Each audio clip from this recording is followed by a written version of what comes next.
So in my late teens, I converted to evangelical Christianity, and I just had a powerful religious conversion experience. And like right away, I got into evangelism and wanted to become a missionary. Took a missionary trip to Russia and was really excited about that. And of course, through evangelism, non-believers ask you questions about Christianity and why anyone should think it's true or reasonable. And, it wasn't long till almost immediately I realized I have to go read and study to answer these questions if I'm going to be a good evangelist. And so I started reading apologetics books, and, I'd start with beginner level apologetics books. And, you just keep going, kind of like in a video game, you keep leveling up. Mm-hmm. And you start to master the apologetic literature, use it in evangelism. But there's always somebody, somebody's professor, for example, that comes back with this killer worry. And then you're like, I'm going to have to go back to college. So I got a bachelor's and then a master's and a PhD in philosophy. And I was, I shouldn't say just my Christian life wasn't just academic. I was very into, just praying and studying the Bible a lot, reading lots of Bible commentaries, having lots of theological discussions with friends about different commentaries and different views on this or that. And, practicing spiritual disciplines, right? Yep. Especially as sort of explicated by people like Richard Foster and Dallas Willard. Yep. And was really into that. So I kind of had a lot of my efforts were devoted to cultivating my spiritual life. So it wasn't just purely academic, of course, right. But there were lots of years just spent in libraries reading academic books and stuff as well. But about the time when I got my master's degree in graduate school, sometime between then and getting my PhD, I lost my faith. So I learned these arguments fairly well, but I had enough academic training to have a really developed logical microscope. And there's always some worry about a premise. Is the premise true or plausible? Or sometimes there's even a bad inference with these sophisticated arguments from people like Richard Swinburne, Alvin Plantinga, William Alston, and then newer philosophers of religion at that time like Michael Ray and others. And so I started having significant doubts about the plausibility of the case for theism, not just in philosophy, but also science and history. If you do a lot of apologetics, you kind of have to know those big three things, right? Historical apologetics, scientific apologetics, and philosophical apologetics. And all of it seemed to have significant problems. And around the same time, I just had these nagging worries that actually go back to near the beginning of my religious life, my spiritual life. I just would read the Bible for hours a day, and carefully reading the Gospels, for example. Right. And it just is crystal clear and kind of impossible to miss, I think, that Jesus has this sense of urgency about spreading his message of the coming kingdom of God. That's just what his message was. Yeah. And so part of that message wasn't just repent and believe. It's repent, for the kingdom of heaven is at hand. Right. That is, it's imminent. And it's not just the Holy Spirit's coming. It's like God's coming in judgment.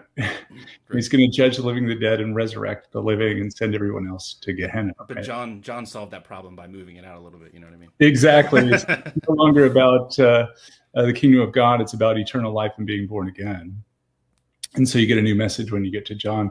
And then the same thing happens when you look at Paul's letters and the other letters. It's all about Paul. Paul was just about hurrying to go through the Roman Empire to spread the gospel, because the coming kingdom of God is about to happen. It's better not to be And married. that really worried me. And I'm like, what's that? I said it's better not to be married. You know, like yeah, exactly. It's all gonna burn anyway, and it's in your lifetime, right? And so that worried me. And I'd read views by like N.T. Wright and other New Testament scholars that were Christian. And then the problem is, I was also, because I was reading historical apologetics, I was reading the people that these scholars were referring to,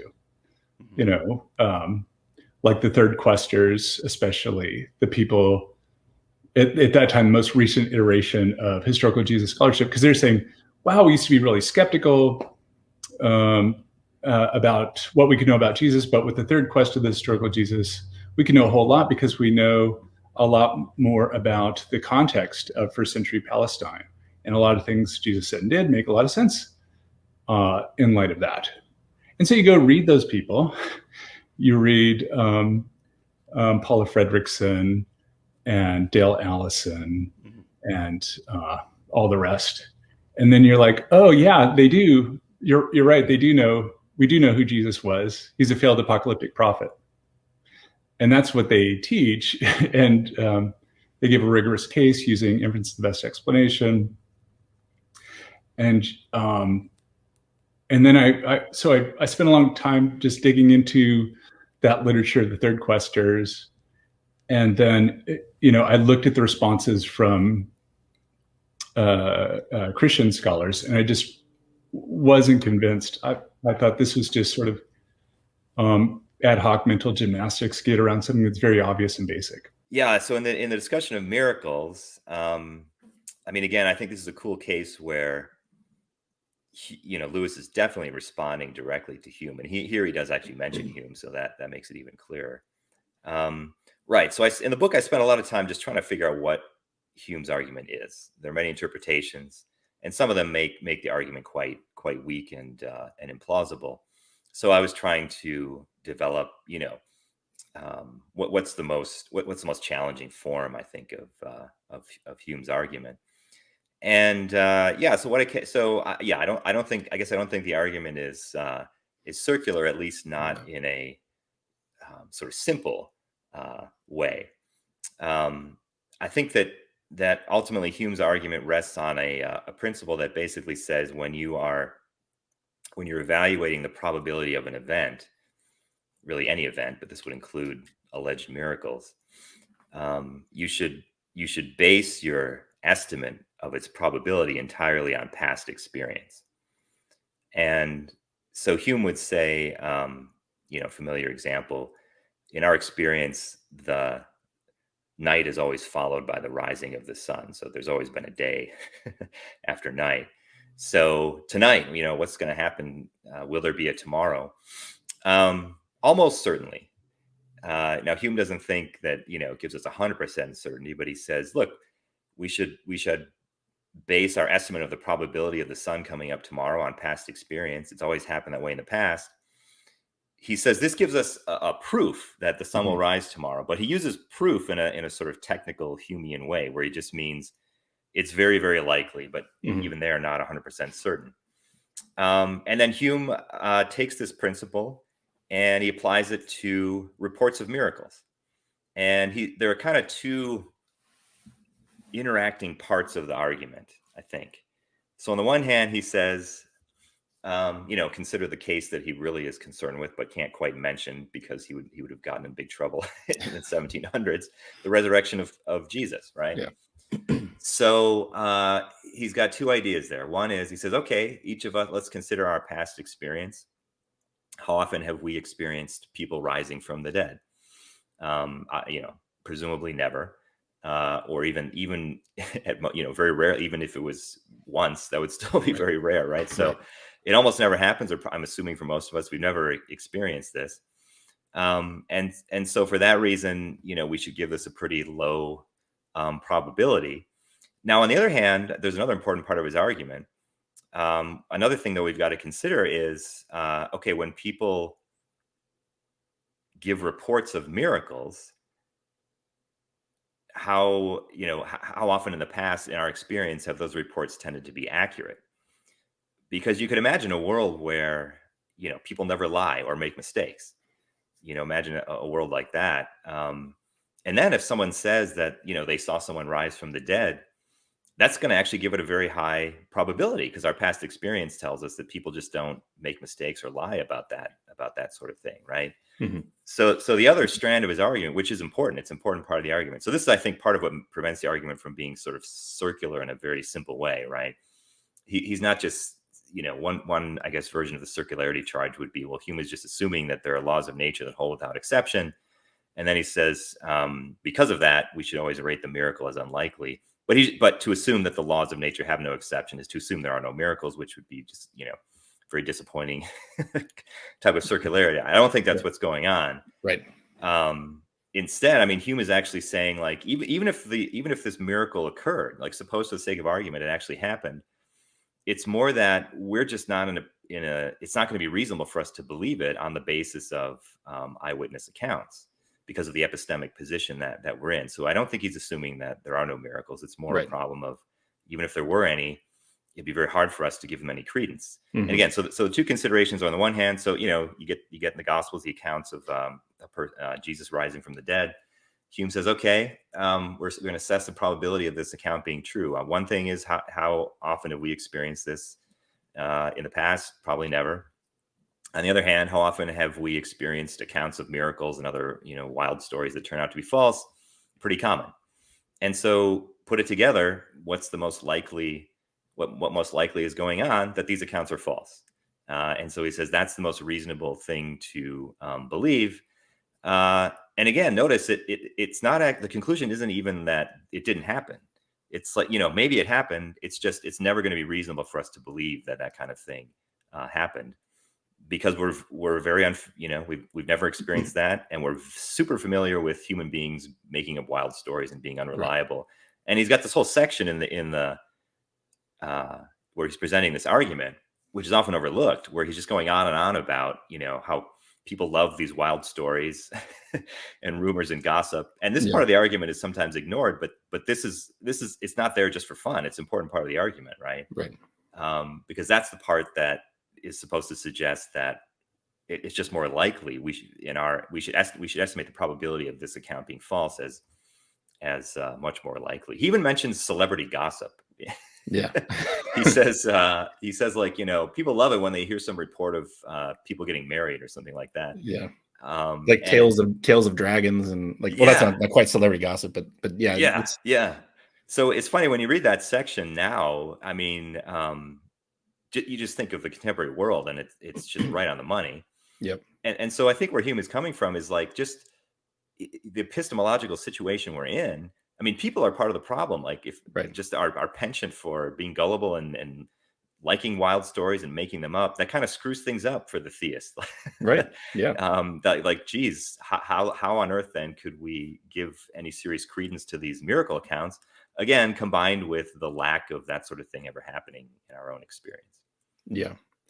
It's interesting because I think even like most Christians, and I've asked like hypothetical questions, like if like 4 people came up to you and said, I saw someone like levitate, like some woman like levitate her husband and threw him off the Grand Canyon or something, and they got 4 witnesses standing right in front of you telling you that, you'd be like, I don't believe that. Like, I think most Christians even would, 4 direct eyewitnesses telling you something like that, they would have a sort of Humean skepticism in that case. Mm-hmm. But then you have, accounts written decades after the fact by non-eyewitnesses that are basically copying each other verbatim in Greek in multiple instances. And then I don't know, I'll stop being mean, but like, it just, to me, like, it's just a double standard to me. I don't really understand it. Yeah. I think, I tend to agree with that. And just to, get into this sort of debate a little more, This of course it's a big topic and a ton of debate about this. You mentioned earlier the minimal facts argument and so on. But on the theist side, the Christian side in this case, I think there's a kind of challenge or maybe rhetorical device where basically the Christian says, well, what do you think happened? And there are various sort of naturalist accounts of what maybe someone stole the body, this sort of thing. And then what happens is the theists will give arguments as to why those are implausible. But I tend to think that it's kind of a mistake for the non-theist to really play that game. What we've got here is like a body went missing like 2,000 years ago. Who the hell knows what happened? You think of JFK, which is on video, right? The assassination of JFK, and what happened to his brain, and like who was the shooter and stuff, and how that controversy raises on. We have footage of it, and there, it's hard to sort of know exactly what happened, I suppose. And so then, 2,000 years ago, this body went missing. Who the heck knows? But I think, and this is something I get into more in the book, I think from the non-theistic side, it's personally perfectly reasonable to say, like, I don't know what happened, but this whole rising from the dead thing is not particularly plausible. That can be set aside. But I have this big Bayesian argument about the probability of the rest. Yeah, no, I have to make a little bit. It's interesting too. I mean, even if you don't want to have, like, even if you don't want to say, like, I specifically think the body was stolen and I'm going to put all my eggs in that basket, you could just you can just say, well, here's some possibilities, like maybe the body was stolen. I mean, there's really interesting. I mean, I'm interested in like biblical studies as well. And there's like cognitive dissonance theory, how that might apply to like early Christianity, where you can kind of see the authors of the New Testament sort of start to hedge like at first it's, well, the end is imminent, like, the end of the world's imminent. And then you start to get to John and it starts to evolve. And then I think it's 2 Peter where a day to God is like 1,000 years, trying to sort of like, it's what apocalyptic movements normally do when their prediction or when the expectations fail, is they sort of start to change what the original expectation was and kind of make it super flexible. So even if a skeptic doesn't want to pick, like, I'm going to put all my eggs in the basket of stolen body, like there's multiple like big picture things you could appeal to. Like, here's how you might explain this, or how you might explain this. Like, I don't know. I feel like there's a middle ground between like being forced to defend one position and also just being like, I'm not going to give any account of anything. Like, I don't know. That's just random thoughts. But no, I think that's right. Just there are a lot of possibilities sort of on the table.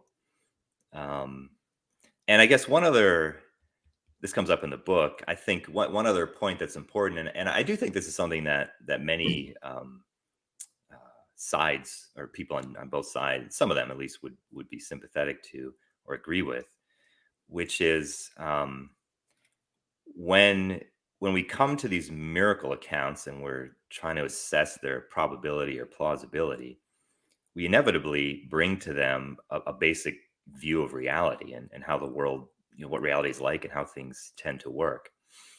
So I think the idea that, this is a point that I think Lewis makes. This is a point that I think Craig actually makes, William Lane Craig, that you've on theist side, there's got to be a kind of philosophical foundation to first at least make the idea of God somewhat plausible. Because if the most plausible view is that we're in a naturalistic universe, and then you come to these accounts of miracles, there's just not, the historical evidence is not going to be enough to overturn the presumption of naturalism. This Lewis, says this, Craig says this, and that's why Lewis and Craig, they never sort of go directly to the historical argument. There's always a philosophical foundation that it's got to rest on. I think it's a very important point. In the book, you may remember I give this, silly scenario of aliens making a robot, Jesus. And then like, how does it go? Like, the first robot gets crucified. And so the aliens teleport into the tomb and replace it with another functioning robot, which then walks out of the tomb later on. This is not meant as a serious hypothesis, but the point is this: why is this silly? Why do we why do people, I think on both sides rightly, look at this and say, come on, we can put that one aside? It's because we come to it with a view where like this isn't something that goes on in the world. We don't have a view of reality that's got aliens bringing robots to Earth and so on. And okay, so that's why that one sort of gets set aside, but the others are on the table. But again, the sort of resurrection hypothesis can only get in the discussion in a serious way if you've got some other considerations that are going to give it some plausibility. On that subject, specifically the historicity of the resurrection, you've got apologists like Gary Habermas, who has these minimal facts. So, what would you make what do you make of the argument for minimal facts? What do you think it actually suggests? And what do you make of apologists who try to use that to jump to this very sure conclusion that Jesus is currently alive? In general, I don't have a problem with the facts themselves. I do have a problem with the language of facts in general. Even like calling them facts is, I think, claiming more than we can. When if you're actually thinking historically, then you want to talk about levels of probability. But given the amount of data that we have, it's a very small window that we're looking through, and it's a stained glass window where all of the data is filtered through the beliefs of the people who are relaying that information to us in the first place. And so it's very hard to get at kind of some like rock hard, fact, 2000 years removed with very little information to go on. So I would have a problem calling them facts, but in general, I think I could accept, the minimal facts are like Jesus died by crucifixion. Like, absolutely. If we can say anything about Jesus historically, he died by crucifixion. That's a pretty safe bet. And so that does deal with like the swoon theory. But nobody really forwards the swoon theory. That doesn't really get us very far.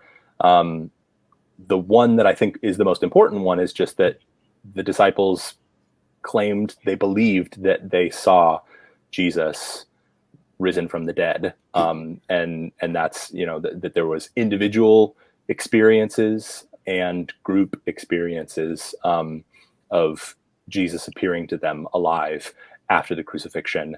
And that's something that most scholars would accept, that at least some of the disciples did believe that they saw Jesus alive after the crucifixion. Now, what you can actually do with that historically, I don't think is nearly as much as the minimal facts argument thinks that you can.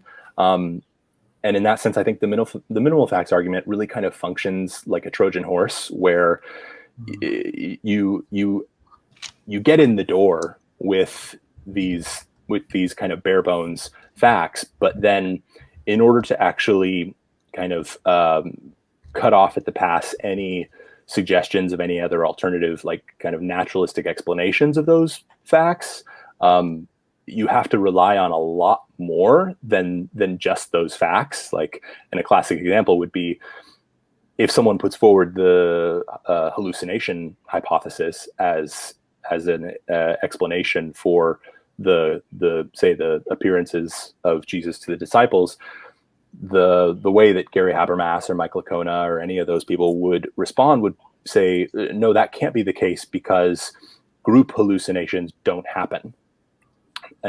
Hallucinations are individual occurrences that happen in individual minds, and so therefore, like that they can't be group hallucinations. The problem with that, there are a lot of problems with that. It's highly debatable whether that really is true, because there are a lot of accounts in literature on like UFO sightings and then visions of the Virgin Mary and things like that, where people believe that they see, whole groups of people believe that they see the same thing that physically isn't there all the time. It happens a lot.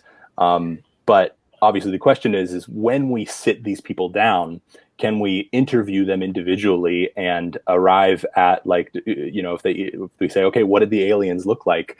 You get them fresh before any of them have actually kind of coalesced on a story together, because the problem with memory is that it's often formed, like collective memories are formed communally, and the most dominant personalities, or the majority, what they say kind of has a huge influence on what individuals then come to believe really happened.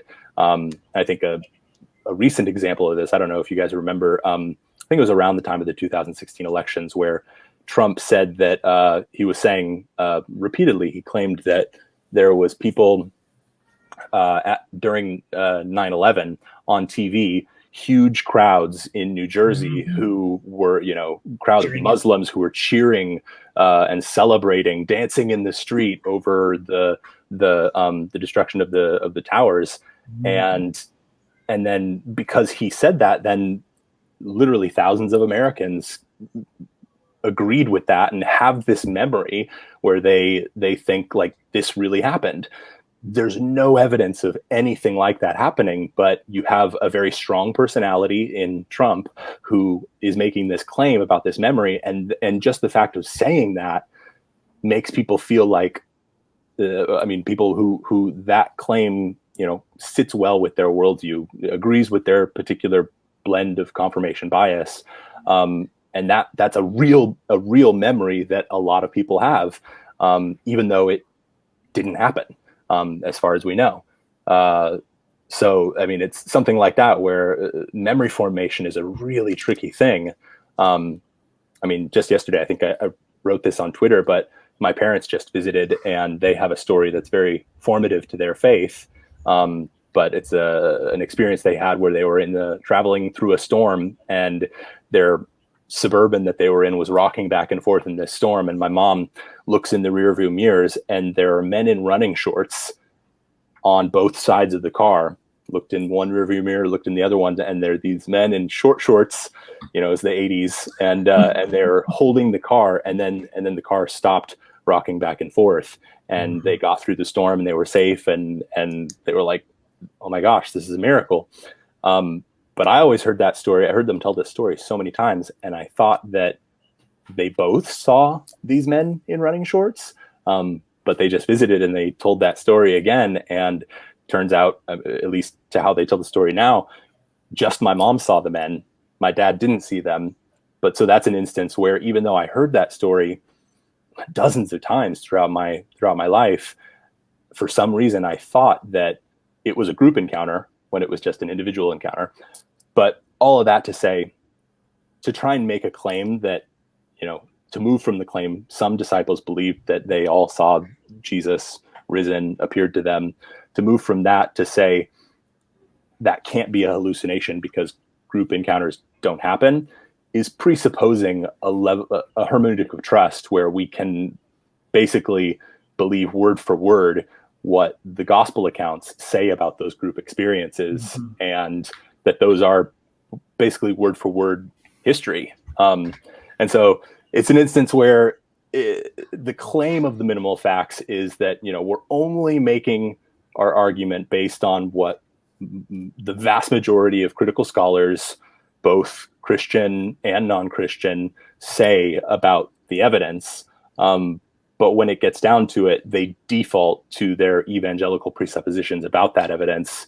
And they can't actually rule out naturalistic explanations of those minimal facts without presupposing that evangelical hermeneutic of trust.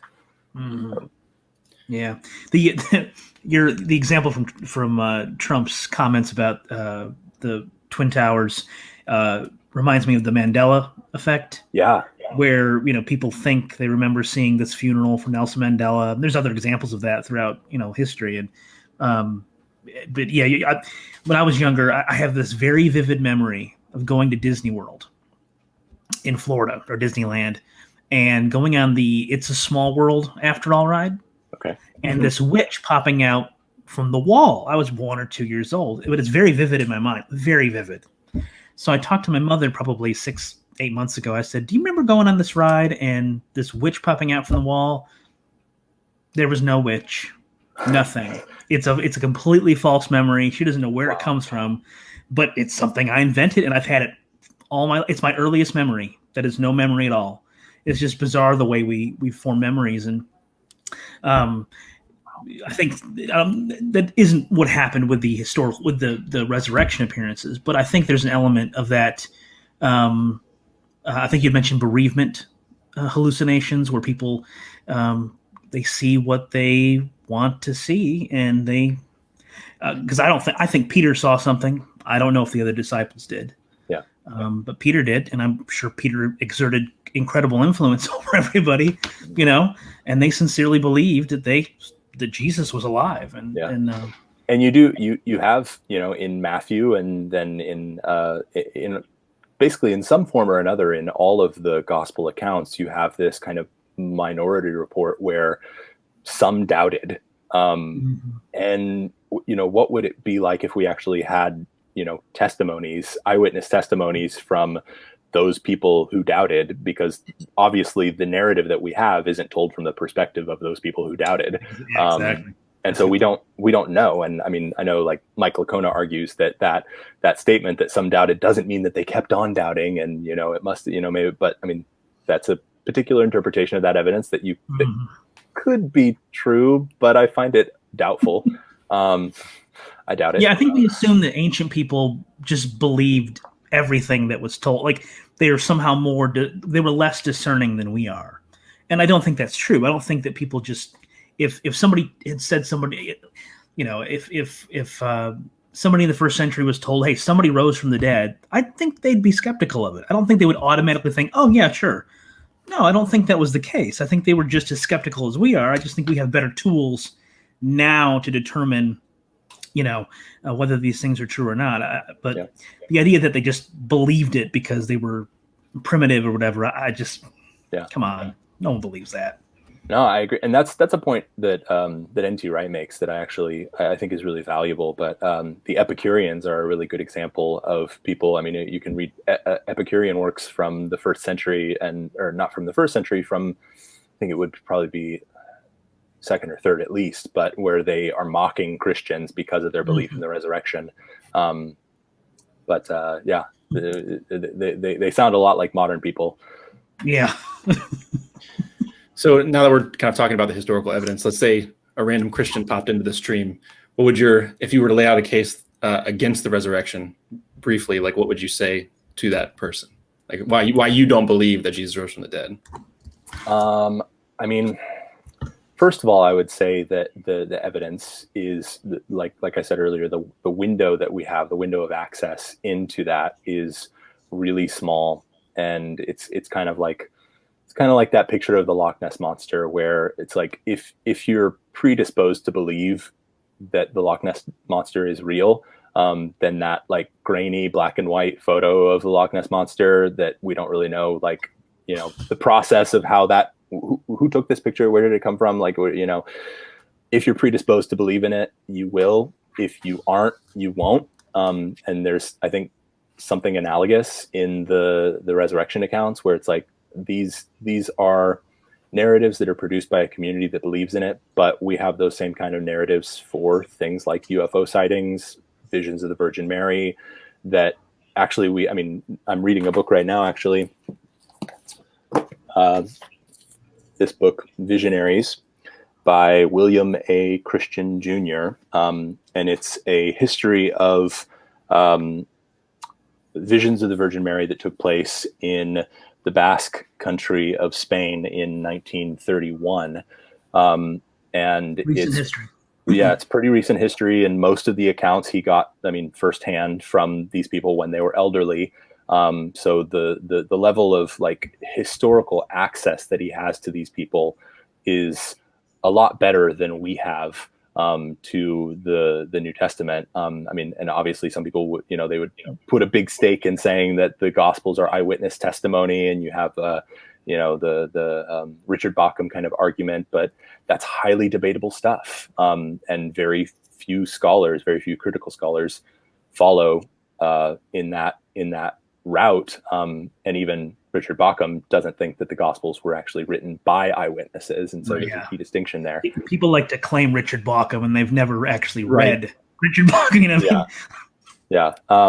But the key thing about this in particular, and I mean, there's all sorts of, I mean, this is an account of one kind of, spurt of visions of the Virgin Mary that took place in this particular community at this particular time and place. And over the last 200 years, there have been, tons of these kinds of situations where religious enthusiasm takes a community, and for a period of months or years, hundreds of people have these visions of the Virgin Mary that confirm their particular religious ideology, and in this case, Catholicism.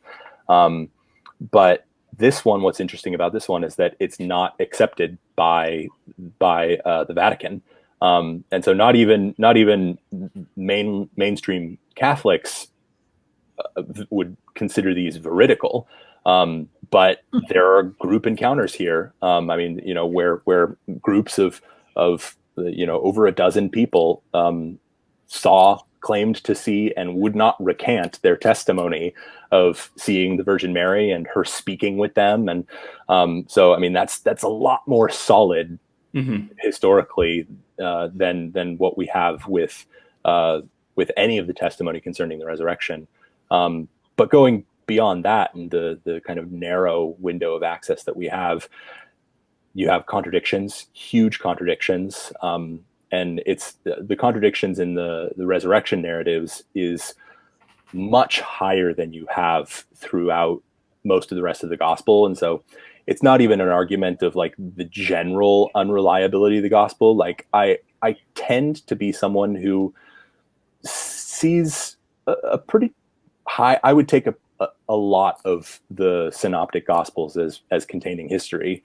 And there's a lot of agreement between them and things that I think we can get at the historical Jesus in a lot of ways, from what we have in the data in the synoptic gospels.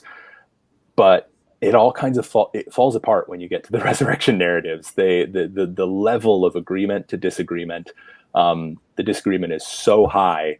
The only thing really comparable to the level of divergence in the narratives that you have in the resurrection accounts is the birth narratives, is the level of divergence that you have between Luke and Matthew and their birth narratives about Jesus. And so that is, I think, a big issue that isn't often appreciated by apologists. And the other one is legendary development.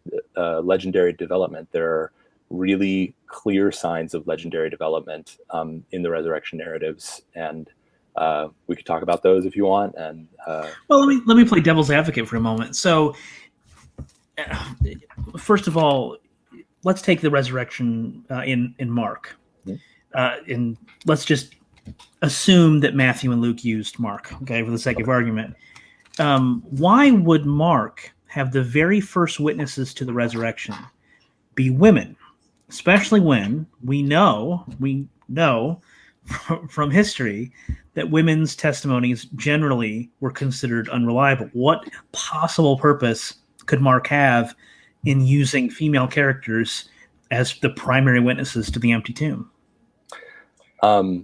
That's a really good one. And I think this is a perfect example, because the women finding the tomb empty is one of those things that conservative scholars often regard as being one of those bedrock historical facts that there's just no conceivable way that the early church, that Mark or whoever Mark's source is, would make that kind of story up, because you just wouldn't make women the people finding the tomb empty. But there actually really are really good reasons for thinking that it could have been made up. And what the way that Mark crafts that narrative, it kind of reads like in apocalyptic literature, where you have in Daniel, the angel says to Daniel, when Daniel writes his whole vision down, the angel says, seal this up until the time of the end, because many will go to and fro, and blah blah blah. You're going to die, and people are going to read this, but it's like the what's called ex eventu prophecies after the fact, where the time that the author is claiming to have written isn't actually the time that they did write it, that they actually wrote it during the events that they're supposedly prophesying. And that's a literary device that, like, seal it up until the time of the end is a way that the author is able to explain the fact that nobody has ever seen this document before until these things are actually taking place. And it's this book has been hidden until right now. And it would make sense to read Mark as doing something similar to that in the discovery of the empty tomb, because it says at the end of his narrative, he says, and the women ran away and they told nobody because they were afraid. And that could be a way that Mark is explaining why no one has heard this story before, until 30 years later, or 30 to 40 years later, he's writing this story, and all of a sudden there's this narrative of women discovering this tomb. I mean, you don't have anything like that before Mark. Paul doesn't. Yeah. Paul doesn't say it in 1 Corinthians 15. He, maybe something like an empty tomb is implied there. I think that Paul thought that Jesus was raised bodily, but the fact remains he doesn't say anything about an empty tomb. And so, that you could argue that the absence of evidence there is evidence of absence, and that it would be apologetically valuable for the early church to have had an empty tomb in their creed from the get-go if there really was a discovery of an empty tomb. And so why doesn't Paul include that there? Maybe not, but the fact is that we don't have any evidence of a discovery of an empty tomb until 40 years later when Mark writes his gospel. And the fact that women are the ones who find the tomb empty could be a way of saying, oh, how women are. They are easily frightened. And so they were afraid and they didn't tell anyone.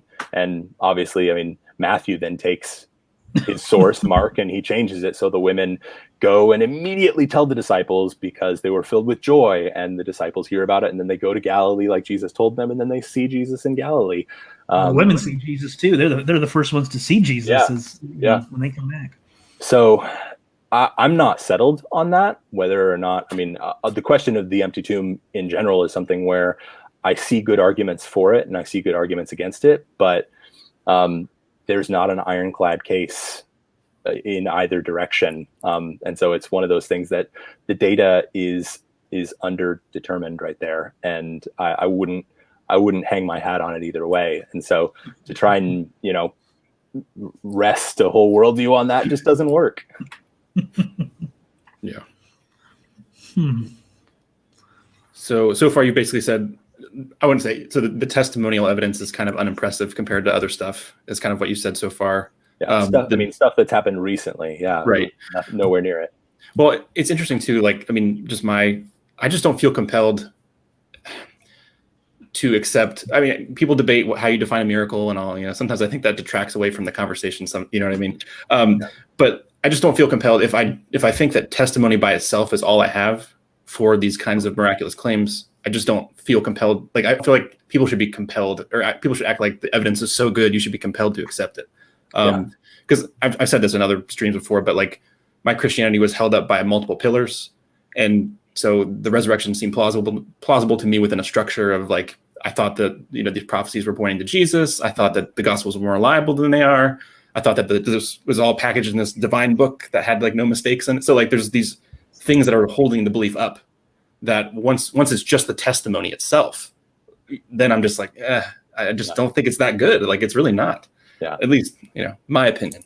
Yeah. And I think that if apologists were, this sounds pejorative, but if they were more honest with themselves, they would have to admit that their belief in the resurrection is a part of a whole package, and that it is a hermeneutic of trust that they're taking towards all of it, the reliability of the Gospels, the existence of God, like that raises their prior probabilities a ton before they even get to the evidence for or against the resurrection. And so they're primed to see it favorably. But when those other things fall by the wayside, and if you just try and go to the evidence for the resurrection as the kind of the last pillar holding on to your faith, like I did, and it seems like you did, you can't rest everything on that. It doesn't hold up. But Paul had a conversion experience. Well, okay, that's a great one. Let's talk about Paul, because that's right. Exactly where I was going to go was Paul. Here's Paul. Paul's the person who the apologist would want to point to first, because 1 Corinthians 15 is the earliest, record of the resurrection that we have. The creed in 1 Corinthians 15, where Paul says, he appeared first to Cephas, then to the 12, then to James, then the 500 and all the apostles, and then last of all he appeared to me as to one untimely born or born unusually. And that's one interesting thing about that, I think that isn't appreciated by apologists, and again I think that this points towards their hermeneutic of trust. It's that Paul is actually the only firsthand eyewitness testimony for an appearance of the risen Jesus that we have. I mean, you can argue for there being firsthand eyewitness testimony, obviously, but it's going to be, if you actually take the ultra conservative line of eyewitness authorship of the Gospels, that you have then firsthand eyewitness testimony to any of the other appearances of the risen Jesus.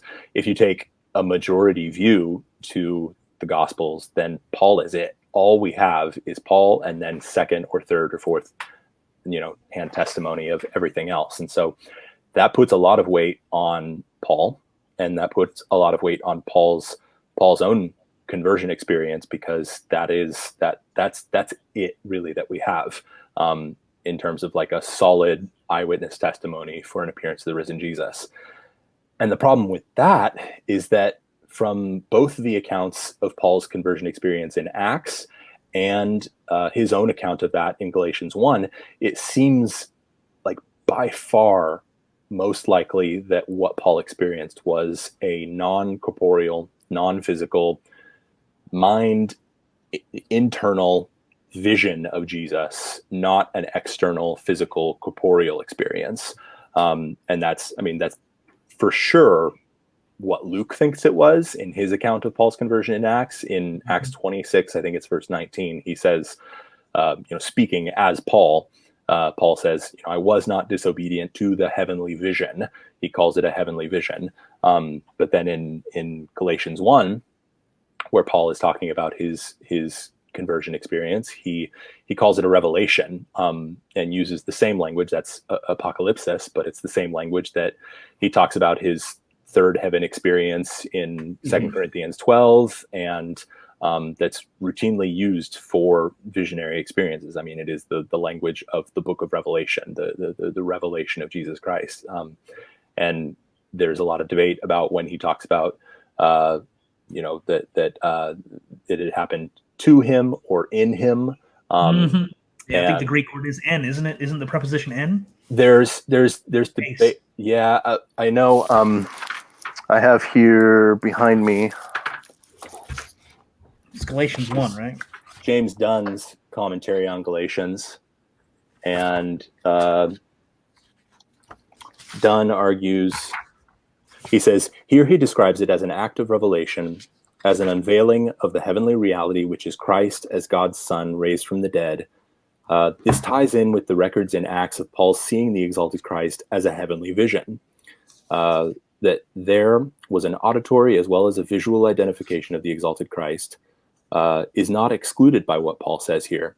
At the same time, he says, in me, which presumably indicates Paul's awareness of the subjectivity of such a vision. However, quote unquote, objective, the reality thus seen. So as far as Dunn is concerned, and Dunn is a relatively conservative New Testament scholar. Oh, yeah. But he thinks that in me does suggest the subjectivity of the experience that had happened in Paul, and that it wasn't an external experience. So I lean towards agreeing with that. So, but that then, raises questions. And given the fact that Paul is the earliest that we have in 1 Corinthians 15, the creed that he recounts, and the fact that he attaches his own experience in that sequence right alongside all the rest of the appearances of Jesus, begs the question, whether those other experiences were of the same sort as his experience or a different sort. What kind of experience were they? And until we get to Matthew, but especially mostly Luke and John, the two latest gospels, there's not an emphasis on the physicality of the experiences themselves until you get to really Luke and John, and where Jesus appears to the disciples and then is eating fish with them and saying, "Here, touch my side, see that it's me and not a ghost. Don't be doubting, but believe." And this, very obvious apologetic emphasis on trying reacting to some kind of and maybe it's reacting against Docetism, or maybe it's just it's just the story growing, and the fact that they did believe, and it seems like Paul believed that his experience of Jesus was confirmation that Jesus was alive from the dead, that he was that this was a resurrection and not just his spirit being in heaven. But from that belief, kind of a historicizing, it seems like there's a development of a kind of historicizing of that belief that Jesus was alive, to then fleshing that out in narrative form into these stories of the disciples then touching his side, and it becoming more and more tangible, more and more physical, where originally it was just maybe visions. And that was enough for the first generation. Yeah. But so that's, Paul, to try and make Paul a place to pin to hang your hat and say that this is, kind of a strength. It's another one of those. I think the appeal for Paul is, if you take Acts to be an accurate representation of Paul, that he was this very violent, anti-Christian person, and for him to make this complete 180 is just very surprising. Yeah. If it was not the case that Jesus rose from the dead, and if you don't study cross-cultural religious movements at all, and this is the only example that you know of someone who's virulently opposed to something and then doing a 180-degree turn and becoming a convert to that view, that seems like, oh my gosh, that must be God. But if you look at other religious movements, and it's the conversions like that are actually really common. And classic examples are fascist, guard watching over communist prisoners, and because of his connection, obviously it's a negative connection to the prisoners, but over time then becoming converted to become that, then it becomes an outspoken communist. And people who are closely connected to their adversaries, there's a fixation on the beliefs of their adversaries, and that fixation makes it so that it's not extremely common, but just the fact that they are so closely connected with that enemy, with that other view, it becomes more of a live option for them to change their view and jump on that other ship. And it's not really as if Paul's views were that out of alignment with those of early followers. He didn't convert to Christianity. He just added Jesus as Messiah to his Judaism. Yeah. So it wasn't like they were just diametrically opposed views. And that's something I think where we do tend towards anachronism, and we think in like, modern categories where these are totally different religions. There's Christianity and then there's Judaism, and they are so far apart. But obviously in the first century, Christianity wasn't a separate religion. It was a sect of Judaism, and it was an apocalyptic sect of Judaism that was very close to Paul's apocalyptic version of Judaism as a Pharisee. Exactly. And so while he saw it obviously prior to his conversion as a heretical iteration of Judaism, one that was worth opposing, from an outside perspective, it's like Methodists versus Presbyterians. How different are they really? Yeah. So the other couple things too, you could, I guess, briefly touch on is, so we talked a little bit about legendary development, and then also how you view dissonance reduction as a way to possibly explain kind of the origin of Christianity. I know that's a big thing for you. So do you want to touch on both of those things too, real quick? Yeah. Legendary development. That's a huge one in itself. But we mentioned a couple of points already, like where in Mark's account, which it seems like Matthew and Luke are both just working off of Mark and then adding their own stuff on top of that, either from other sources or from themselves.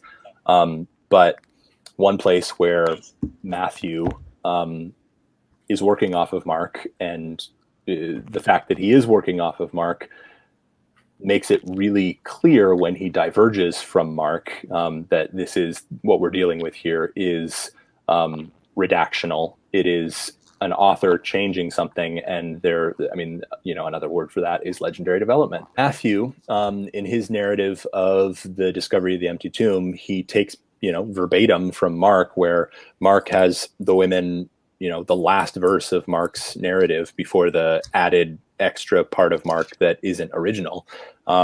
He has the women flee from the tomb. He says, because they were afraid, they didn't tell the disciples. And that's where Mark ends.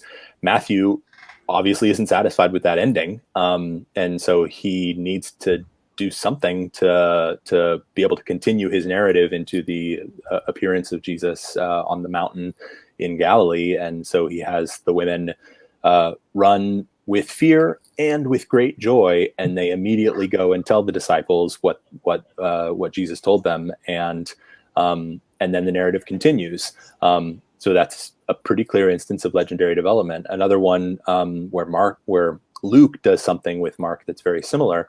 Mark obviously points towards an appearance in Galilee, even though he doesn't tell that story at all. He says, tell the disciples that I will meet them in Galilee.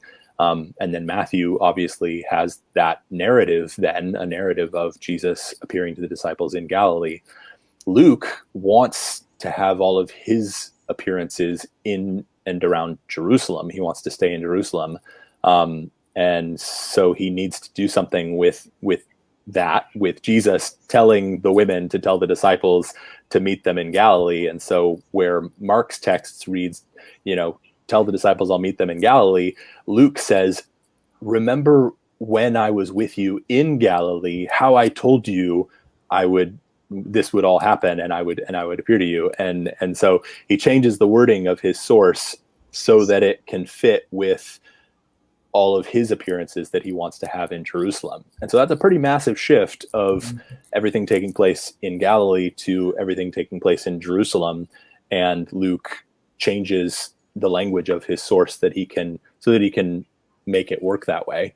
Those are just, some of the clearer instances, but then there's other things where, like, in Paul, the appearance to Peter is the first of the list. So you would think, okay, that's got to be the most important appearance. But the only possible narrative of the appearance to Peter that we have in any of the Gospels is in John. It's in John 21, where Peter and the other disciples are on the Lake of Galilee and they're fishing. And it's the last appearance in John, not the first appearance. And it's strikingly similar to the original call of Peter that we read about in Luke 5. The disciples are all on this boat. They've been fishing all night. They haven't caught anything. Jesus is on the shore. He says, hey, cast your nets over here. They cast them. Then they get this miraculously large catch of fish. And then Peter expresses his own insecurity about his sinfulness, and Jesus calls him to be in Luke, it's, he calls him to be a fisher of men. In John, it's, feed my sheep. But the structure of the narrative, the miraculously large catch of fish, so many of the details, there's like 20 points of details, and Dale Allison in his book Resurrecting Jesus goes through each of the points where the narratives line up perfectly.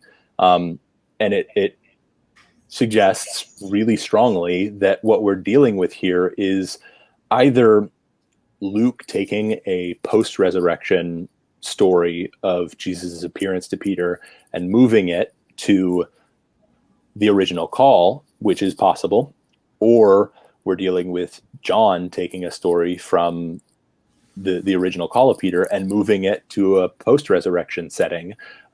Or maybe we're dealing with some kind of memory conflation error where details from two different but kind of related events are kind of blended together into one really dramatic event. And that's also a possibility, but that's exactly how legendary development happens. So either, however you cut the cake, what we're dealing with here is not strict history, but something different. And so that's, the first appearance, which is arguably the most important appearance of Jesus, especially if you're reading from a naturalist perspective, where, the first encounter to the leader of a movement, kind of sets the tone and kind of can become the staging ground, the breeding ground for religious enthusiasm that takes over in a community and produces, like in, instances, throughout history of visions of the Virgin Mary or UFO sightings or things like that. If it is a purely psychological event taking over a whole community, the first one is the one that really matters to kind of set the expectation throughout the whole community for this kind of thing to keep happening.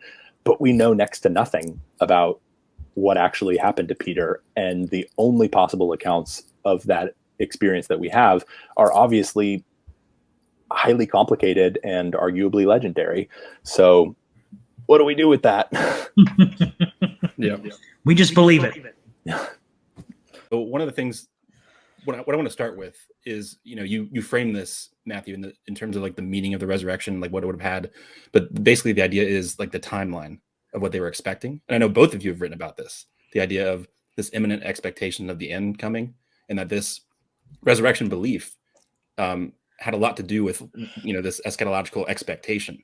So why does it matter to look at this? Like when we evaluate whether Christianity is true, and we actually look at this stuff, why does it matter to actually think of it in those terms and actually like try to get into their heads of, what were they really expecting to happen? You can start with that. I guess I'll start, since it was something that was the subject of that video. But I think this, one reason I think why this is really kind of brought into sharp relief for me is that is a point that Dale Allison makes often, but it's that the actual evidence that we have for the resurrection, in terms of, the whether it's like the appearance traditions or the empty tomb or whatever specific point you're looking at, the details are very thin. And obviously, no New Testament account. I mean, unless you're looking at like extra canonical, like the Gospel of Peter, where people actually witness the resurrection, in none of the New Testament accounts is anybody actually there for the resurrection. So the main data point that we have is what the resurrection meant to the earliest Christians, how they talk about the resurrection, and that's in the earliest letters of Paul. And I mean, obviously, like Paul talks about being a witness to the resurrection, and he gives in 1 Corinthians 15 a list of appearances. But besides the appearance to himself, those are all secondhand, and we don't have any details to them. That's why Dale Allison says that they're thin. There's just a huge paucity of data on those, and so the question then, I think, becomes really pressing. Well, since we can't have direct access to the event itself, what did the earliest Christians say about that event, and what was the significance of that event to them? And when you ask that question, I think the answer that comes back to you pretty unanimously in the earliest strata of traditions is that the resurrection of Jesus is the first fruits. It is kind of a down payment or a phase one of a two-stage general resurrection. It is actually the kind of the blossoming flower at the beginning of spring that signals that the rest of the harvest is on the way. And given that that's how the earliest Christians talk about it, and the fact that now we're reading this 2,000 years later and phase two didn't happen, the general resurrection didn't come right around the corner like they expected it to, that should call into question the resurrection itself, since the primary meaning that they ascribed to the resurrection is something that very quickly had to be reinterpreted because it didn't happen. What do we do with that? Right. You next, Ben. No, I mean, so when you read Paul, when he writes to the Corinthians in the 50s, at the end of the chapter, Matthew already alluded to it, that he frames it in this way, that Christ is the first fruits. And it's because the Jews that believed, there's this misconception that in the Second Temple period, around the time of Paul, and even the historical Jesus, that every Jew believed there was going to be this eschatological resurrection, or even that there was going to be a Messiah. But we know that, for example, the Sadducees seem to have outright denied it. That's the Book of Acts talks about this, which it's difficult to glean anything historical from Acts, but we'll just take it for granted. I think Josephus even talks about it I think it's Antiquities. So we know that, so there was some Jews that expected a resurrection at the end. The Book of Daniel, for example, which is a document from the 2nd century BCE, talks about this. But it wasn't going to be two stages. It was one single resurrection. So when Jesus is believed to have risen from the dead, all of a sudden you've got some work to do. You've got to figure out how to make this work. And so Paul's, whether or not he inherited it is beside the point. The creative way they did it was to say, well, as Matthew said, it's two stages. First, Christ is raised as God's eschatological agent, his Messiah, and then the general resurrection comes. But the reason Christ is raised first is because of his role at the end as the one who musters God's eschatological angelic army and comes in to save the day. If you read the Epistle of Jude, this really short letter, probably from the end of the 1st century, he quotes from, interestingly enough, First Enoch, an apocryphal text, and declares that the Lord is coming with 10,000 of his saints. It could be that he means Yahweh himself, but there's a way to read that to say maybe he means Jesus is coming, that it's Christ himself who is coming back to inaugurate the end. So Matthew, he's spot on when he says this is a creative reinterpretation, but because of the primacy of Christ in early Christ following thought, he plays a very significant role. And I want to say this too, real briefly. Bart Ehrman seems to think that when Jesus refers to the Son of Man in some places, he's thinking of a figure other than himself, and I don't think that's the case. At least not as the Gospels present it. Whether or not the historical Jesus did is a whole different debate, and may or may not be worth getting into ever, just because we just don't have very good evidence. But as far as the gospel accounts go, I think they present him as believing that he himself was the Son of Man who was going to come. So yeah, I think it's fascinating the way they work that out. If Paul came up with it, Paul was a genius in my opinion. Anyways, he was just brilliant. I just love him. If not, he's taking it from a tradition he received shortly after his own experience with the risen Christ, whatever that may have been. Yeah, I just want to give a couple examples too, just for context. You know, there's the sayings of like, this generation will not pass away until these things take place. There's like the whole, you know, no point in marrying. You know, it doesn't really matter if you like these earthly things. And then don't get divorced. Yeah, like Jesus and Paul both. Right. Like, you know, we who are alive, you know, we had talked about this before, where, you know, in First Thessalonians, the way he words, you know, the expectation is like, you know, we who are alive will the emphatic pronoun hemes. Yeah, he uses that. Well, and even like Mark chapter 1 verse 15, where Jesus says, you know, John's arrested and he comes back into Galilee, and what's his message? Repent and believe in the gospel, because why? The kingdom, the reign of God, the basile to theou, is coming near. I think it's a perfect tense verb even.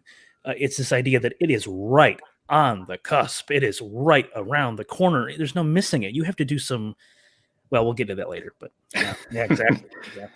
Well, I was gonna go ahead and bring up the fact that, you know, it seems like we see through the writings that they're pushing back the timetable, and we briefly talked about this last time, but like the idea of, you know, like John kind of spiritualizing some stuff, and then is like, you know, a year to God is like 1,000, or a day is like 1,000 years, and you know, these ways of rationalizing how, like, what's the significance of them starting to sort of, yeah, this isn't quite the timetable that we originally thought. What's the significance of that, like, from both of you? I mean, this sort of gets into cognitive dissonance. We're going to go there next, but I wanted to go ahead and kind of lead that in there. Well, I think that passages like 2 Peter 3, which is the day is as 1,000 years, 1,000 years is as a day, and John 21, where the beloved disciple, there's this growing belief that the beloved disciple wouldn't die before Jesus returned. And in John 21, Jesus and Peter are having a conversation about this belief, and it's obviously interacting with the Johannine community's belief that the beloved disciple wouldn't die before Jesus comes. But in interacting with that, it seems to be drawing on that sayings tradition from Mark 9:1 and Mark 13:30, where Jesus says, you know, some of you standing here won't taste death before the kingdom of God comes with power, or before the Son of Man comes, and this generation won't pass away before all these things take place. And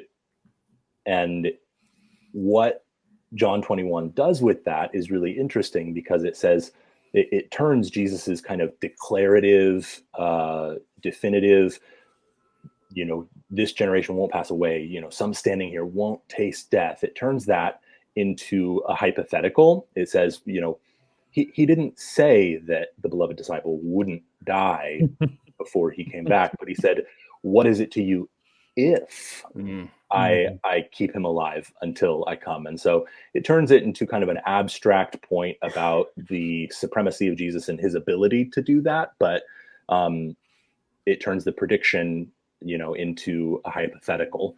And so that fits perfectly with cognitive dissonance theory, and the idea that when you have a strong commitment to a belief, and then that commitment kind of runs aground of a hard fact that contradicts it, what most people do in that situation is not to abandon that belief, but to modify it in such a way that you can still hold on to the core of your conviction, and you know, bring in the contradictory evidence to some extent, but in a way that kind of eases the conflict.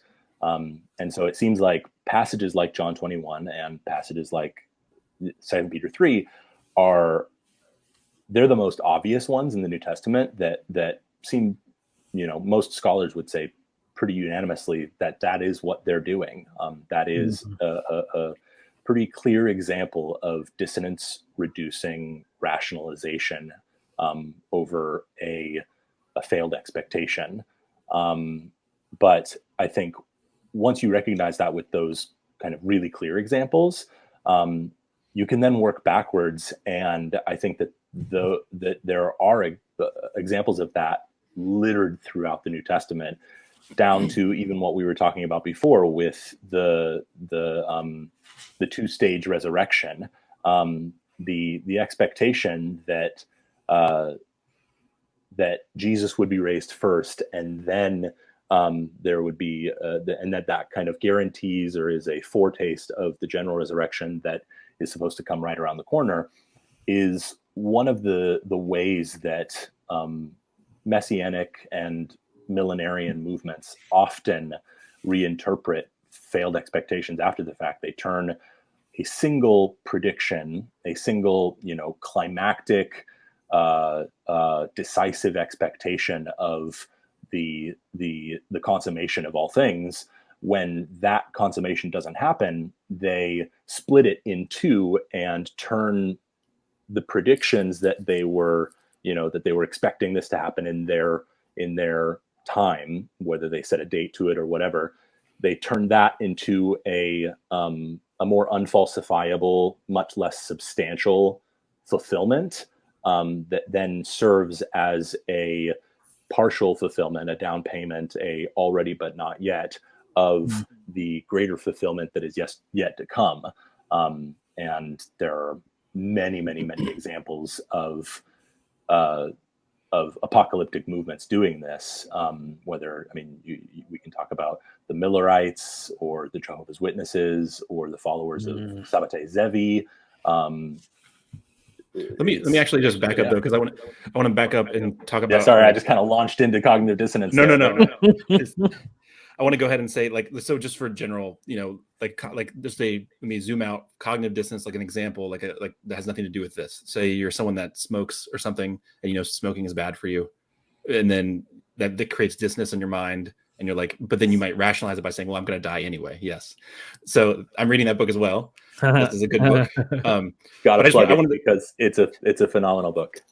I just wanted to we launched in and talked about how this kind of thought process might explain certain resurrection beliefs, but I just want to zoom out for the audience and say, okay, cognitive dissonance is the kind of thing. It's like, let's say a smoker, he or she knows that it's bad for them, it's killing them, and the way that they might reduce the dissonance from these kind of conflicting facts or beliefs is they might just be like, well, I'm going to die anyway, and then that reduces the dissonance caused by these sort of conflicting beliefs. So that's a very minuscule example, but if you the explanatory power of this is really fascinating, because if you extrapolate out, you can see that sort of thing happening, is what we're talking about here, in multiple religious sects and cults and just religious movements, where this failed expectation happens. And basically when you're confronted with the cold splash of reality, people don't recant from what they originally believed. And I think you were starting to give some examples, and I think there was the example, there was the UFO cult where this is the example where they thought that, I don't know if they were all going to be abducted or whatever, and then it didn't happen, and they're like, well, we saved the world, that's why. Because the leader was like, yeah, we saved the world, and that's why my prediction didn't come true, because your devotion to me or whatever, save the world. And so heads I win, tails you lose. Yeah, exactly. So they got even more committed to the movement after the fail of the thing, because the leader just basically said, yeah, the reason it didn't happen is because you guys are so swell, Well, that's exactly what not Peter, but the author of 2 Peter does when he talks about the day of the Lord not coming. He says, this is verse 9. The Lord is not slow about his promises, some think of slowness, but is patient with you, not wanting that any should perish, but that all should come. He's doing it for you. That's why he hasn't come. He's doing it for you. Yeah, we thought he was coming earlier than expected, but hey, look how nice he is to you guys. Is that victim blaming? And so how would you frame that? I don't know. It's super interesting. And there's the other example of in the paper that you sent, the main one that I read, it was I can't pronounce the name, but it was the Jewish sect, and the leader apostatized. And what did they say? He like went up to heaven or something. I can't even remember now. Yeah, he was The details. Yeah, it was snatched up and it was somebody else. Sabbatai Zevi, which I'm not even sure if I'm pronouncing that right. I've heard it pronounced different ways, but Sabbatai Zevi was a would-be messiah in the 17th century, and they predicted that the consummation of all things would happen in 1666. And instead of that happening, he was captured by the Islamic regime in the area that they were in, and he was forced to renounce his faith or die, and so he renounced his faith. And instead of that kind of stamping out the movement, which was a huge movement. I mean, in the 17th century, I mean, it's been called the biggest messianic movement since the first century, or since I think the Bar Kokhba revolt in the second century. But Jews throughout the Middle East and throughout Europe were on board with this movement, thinking that this guy was the Messiah and that it was the end times. And so he apostatizes, he becomes a Muslim, and what happens is that instead of everybody being like, oh wow, obviously we were wrong, they start to develop a theology to account for this, where they actually use Isaiah 53 about the suffering servant and how he's despised and rejected of men, and they see how people are scoffing at this apostatized would-be Messiah, and they say, well, obviously he is kind of becoming very much similar to how Paul would say, I think is it 2 Corinthians 5, where it says Christ became sin so that we might become the righteousness of God. They took a very similar tack where it's, okay, this thing that is really embarrassing is just apparently embarrassing, but there's some big mystery that's going on here where the Messiah is fighting a spiritual battle, and he had to go into the enemy's domain in order to get it from the inside. And yeah, it's it's crazy, but this is, I mean, from different perspective, this is one of the reasons that makes me so nervous about like people putting so much stock in like religious experience, at least from like a more philosophical, like epistemological perspective, at least because I sort of, it's kind of funny because I can sort of run in certain circles. Like you guys are way smarter than me at biblical stuff, but I can still be conversant in it. And then sometimes I have philosophical interests, and so I can kind of be conversant in multiple ways. But like when it comes to like religious experience, there's some people that treat it as like, like you have a prima facie justification to believe, like an initial justification. Like I have this experience, then that might count as evidence or something towards like a fuller picture. But a lot of times people don't approach it that way. And that shows by how they act when there's disconfirming evidence. They, like fancy term, like ultima facie justification. Like I have this experience, and like that is foundational, and like nothing can sort of overturn that. And a lot of people approach religious experience that way, and it makes me really nervous because this is what happens. This is literally like historical examples of what happens when you treat, religious experiences as like they confirm the specific contents of your religious. It's not even just like I have had this experience, so I'm experiencing something above me or something. Like that's not what they normally do. It's more like I had this experience, therefore Mormonism is true, or I had this experience, therefore my version of Christianity is true. And so I just don't know. I don't get why people aren't more worried about like all these ways you can just look out and see how people, I guess shipwreck or whatever. Like just not, I don't want to say irrational, but it's impervious. It can be impervious to evidence or like, concrete data. So that's my little rant. Yeah. It's kind of frustrating. Yeah. And I mean, that's that point about personal religious experience, and especially in these apocalyptic movements, it's something that you see again and again, and it's like clockwork, where people have an expectation for something concrete, substantial, world changing and ultimate to happen, and they have really profound religious experiences associated with that, but then when that experience in their heart and the profundity of that doesn't actually manifest itself in the world like they were expecting, the Messiah doesn't actually return, the enemy isn't routed, the final judgment doesn't occur, the resurrection of the dead doesn't occur, all these, the outward manifestations of that expectation don't come to pass, they're forced to choose between this really profound inner experience that they've had and the outer experience that is obviously unfulfilled. And what happens again and again is that's a split takes place where the expectation becomes there's rationalizations that take place that then explain how, okay, the inner experience that we have is true and we can't give that up. And so we'll say either, you kind of have an inaugurated eschatology or something like that, where you say, okay, the end has come, but it's just the beginning of the end. And the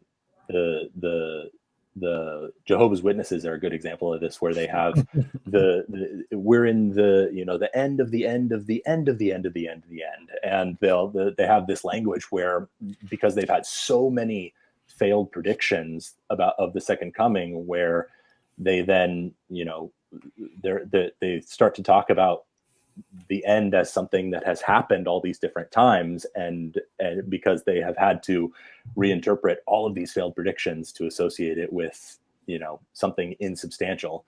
But I think that when you look at Christian origins with that in mind, it's really striking how what you have in the birth of Christianity is a profound religious experience where you have the indwelling of the Holy Spirit. And I mean, you think about something like the language of the New Covenant, and as Christians are used to thinking about the New Covenant as being associated with Jesus' death and resurrection that took place 2,000 years ago, and the indwelling of the Holy Spirit. But the language of the New Covenant originally comes from Jeremiah 31 and these Old Testament prophecies that were about the end of the exile, and the establishment of God's kingdom and everlasting justice and peace and righteousness, and the something substantial, climactic, and external. And the fact that Christianity reinterpreted that and associated it with the indwelling of the Holy Spirit in the believer's heart 2,000 years ago is, I think, one example of many where you see that kind of dissonance-reducing rationalization take place, where that split happened between the internal experience and the outward manifestation of that, and things were rearranged so that you could account for that discrepancy, and the language gets changed, and yeah. But there's so many examples of that. What are your thoughts, Ben? I saw you taking some notes. No, I was to piggyback on that. We associate this cognitive dissonance and this push of the Lord's Day further back to later Christian writings, like the Gospel of John or the Petrine epistles, things like that. But even as early as the Apostle Paul's day, when you read his earliest letter in 1 Thessalonians, in chapter 1, he tells them, the reports have gone out about you, how you turn to God from idolatry, and you're waiting for his Son from heaven. But then a few chapters later, in a passage we've already alluded to, in chapter 4, something's happened. There have been people in the community that have died. They have kicked the bucket. And now Paul is scrambling to come up with an explanation as to how we can deal with this. And there's a few, scholars debate over the exact meaning of it, but one possibility is these loved ones have died, and oh my gosh, if they're not alive, how are they going to be part of the day of the Lord? What's going to happen? So what's Paul's strategy? Well, Jesus is going to raise them to life. But then he goes on then he goes on to kind of turn it back on the outside world and to say, and it's a community building exercise, really, is what it is. To say, listen, the day is coming as a thief in the night. Judgment's coming, but you all who've experienced all this loss, you know it. So you're part of our group. He's really wanting to maintain this cohesion. But even as early, and Paul's writing, this is around 50 CE, you see this in the very earliest stages of the Christ following movement. And it just a point of order for me. A lot of times you'll hear me say Christ following. I don't like to use Christianity for various reasons, just because it can be kind of anachronistic. These are mostly Jews, and then Paul's writing to either God-fearers, some, and just Gentiles or pagans he's encountered elsewhere. But yeah, I think this is a very early phenomenon. I don't think it's, we tend to talk about it as being something much later, but it's not. Paul's sensing it even as he's writing to these communities. It's definitely.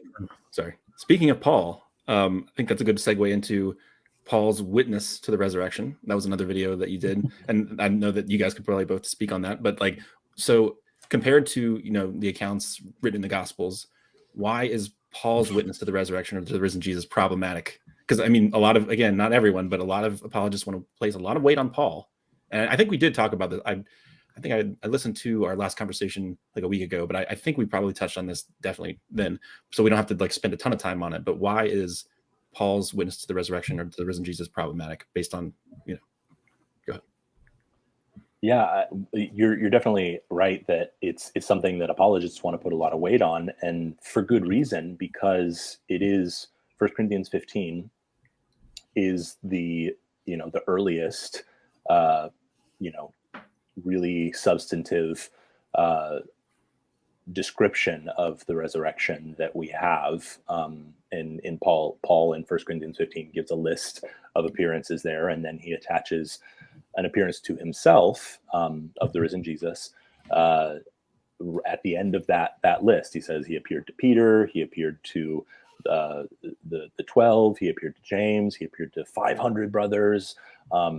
Which, connecting this, I have to say this about the 500, because often apologists make the point that the appearance to the 500 in that list, the significance of that, because Paul says, some of them are still alive.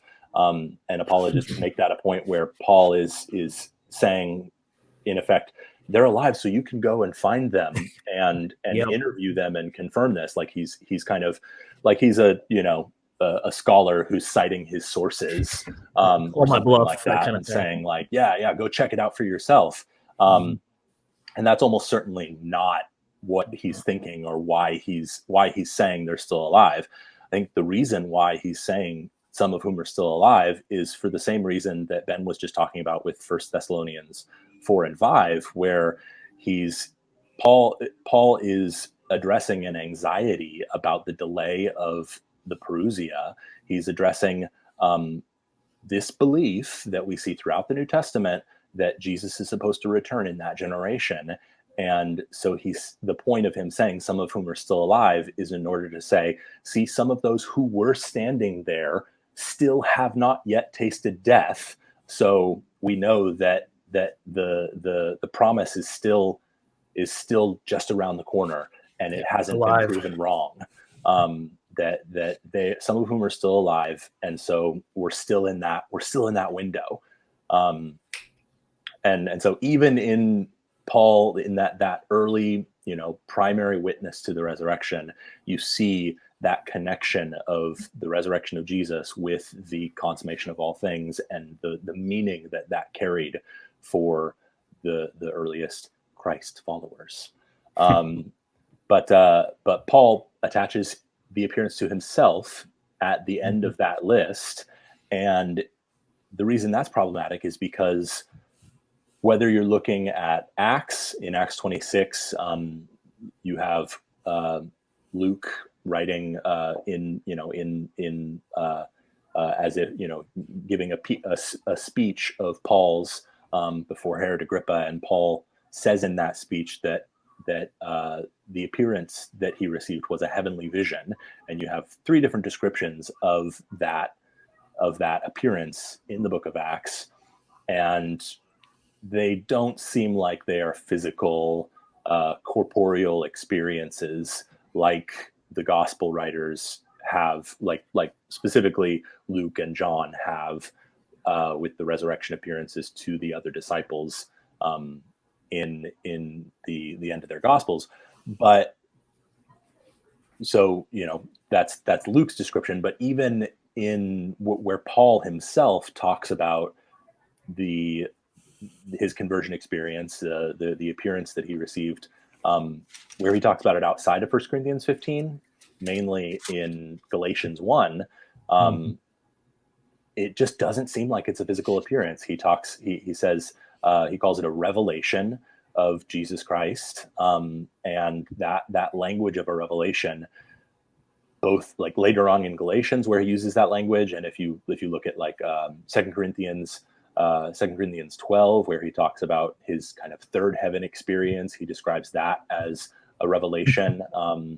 And I mean, it's the language of John's apocalypse. The apocalypse is the revelation. But that's the common language that was used to describe heavenly, non-physical, visionary experiences. And so it seems like Paul understood the appearance to himself as a visionary experience, not a corporeal experience. And that becomes really problematic for an apologetic case for the resurrection then, because Paul is our only firsthand eyewitness testimony to an appearance of the risen Jesus in the entire New Testament. And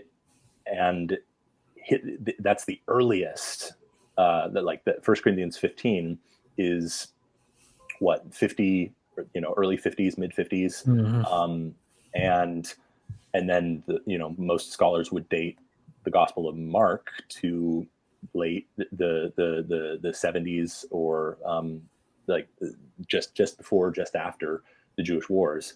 And then the Gospels that really start to describe like the physicality of the resurrection appearances, because Mark doesn't actually do that at all. Matthew, you may have a vague hint at it, but really it's Luke and John that really start to like lavishly describe the physicality of the appearances, where the risen Jesus is saying, "Here, touch my side, see that it's me and not a ghost, and here, give me that fish and let me eat it." And they seem really interested in saying, like, "See, guys, this was physical. He was physically raised from the dead. It wasn't just a vision. He wasn't a ghost." And maybe they're interacting with Docetism, or maybe they're just like they're being apologetic, and trying to kind of bolster the reality of those stories. But the point is that those are all very late in comparison with the testimony that we have from Paul. And because it seems like Paul's experience was visionary, and he attaches his experience in the same list as the visions to the other disciples, the other apostles, there's very little reason for thinking then that the appearances to the other apostles were any different than Paul's, when you're thinking historically and you're trying to think with the earliest evidence in mind. It's really a problem. I don't know if you want to add to that at all, Ben. No, I'm with you there. I think it seems to me that the earliest, like Mark and probably Paul, but when Jesus rises from the dead, it's directly to heaven. It's not, let me make a stop here or there. It's immediately to the Father. And so it necessitates it being a visionary experience. Like I don't see how you could get around that. I mean, even Paul. So when Paul describes it in Galatians, there's some debate over how to translate it. But when he says to reveal his son to me, like in the NRSV, it could very well be translated, reveal his son in me. Like, this is a very, very personal thing. This is not something that happened as public as some stories in Acts make it out to be. But that goes to show you just how problematic Acts is as a source. I mean, because the stories don't line up even in Acts. No, and there's just historical implausibilities. Like, why would the chief priest have the authority to have people in Damascus arrested and brought back to Jerusalem? It makes no sense. And the idea that Paul would stand there and would be part of what seems like the Sanhedrin to vote people to be condemned to death is also anachronistic, because they didn't have that kind of authority. Paul never describes in his authentic letters, even the other inauthentic letters or disputed letters, he never suggests that when he persecutes people, it's to kill them. Like, the probably the most extensive punishment the synagogue could do, the Jews could do, was the 39 lashes. That's what Paul seems to talk about receiving even. They didn't kill anybody under the authority of the Sanhedrin, because that would alert local authorities. Now, mobs may have, I mean, mobs today do crazy stuff.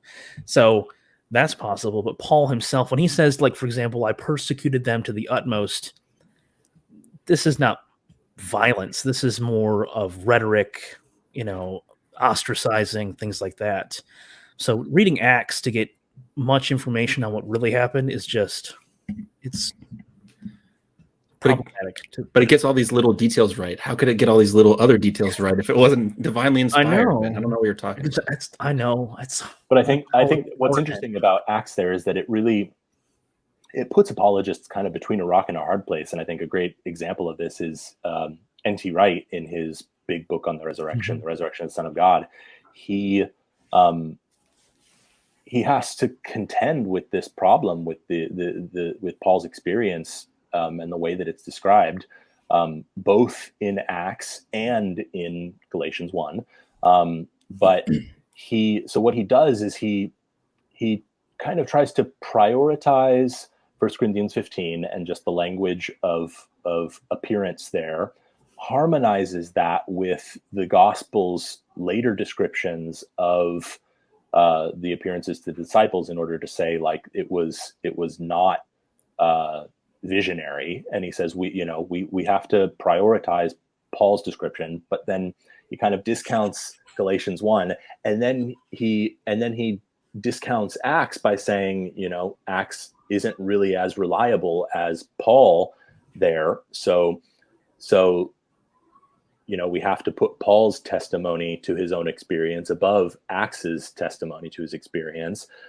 But then just a few pages later, he has to then backtrack that and he says, well, does that mean then that we can't trust Acts? And he says, no, not at all. Like, it just means that that's not exactly the point of that right there. And then has to then rebuild trust in Acts in order to then say that, because obviously, like, the reliability of Luke Acts is pretty important to the case for the resurrection, because some of the, like, Acts is some of the most lavish descriptions that we have of the physicality of the resurrection. The Emmaus Road story. That's a brilliant piece of writing. It's beautiful. Yeah. But so it's really important that he doesn't, undercut that. But still, it puts him between a rock and a hard place where he doesn't want to, like, say that Acts is unreliable, but then he kind of has to say that Acts is unreliable in order to make the appearance to Paul not visionary. And so it gets really tangled. Well, actually, let's move on. So we talked about the Paul's experience. Let's actually move on to the Gospels. And both of you have talked about this, but, like, the resurrection narratives and how much of a mess they are, and why that's important to discuss when talking about whether Jesus rose from the dead, just in general. So, and I know one of the points, I really love this in your video, you were talking about Matthew, and Ben, you did a whole series on, like, I think it was in response to an apologist. I think it was Eric Manning, but it was like, some of the the contradictions and stuff, and all this, the resurrection narratives. But it's interesting because you laid out the point, Matthew, that there's like this tangled mess, you know, at the end and the beginning, and then they're like copying each other's sentences, like where they agree. And like, so it's like, to me, that's like a huge red flag. Like people want to talk about like the Gospels, like there's these, like, I understand that there's different sources and you got to kind of like figure out like where there's different traditions. And, but the idea of like, if you're going to try to convince people that a guy came back to life, like, you know, that should be the most important thing. Yeah. It's not that they're not independent sources in that sense. They're literally copying each other verbatim in all kinds of ways. And they're on the bookends of the most important parts. They're not in agreement. So I don't know if you guys want to elaborate on that.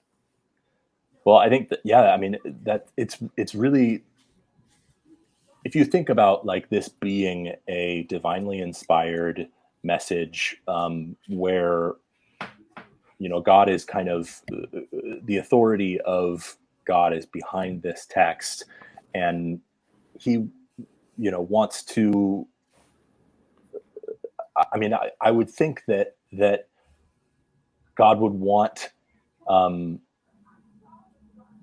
the most important things to have the most reliable backing to them.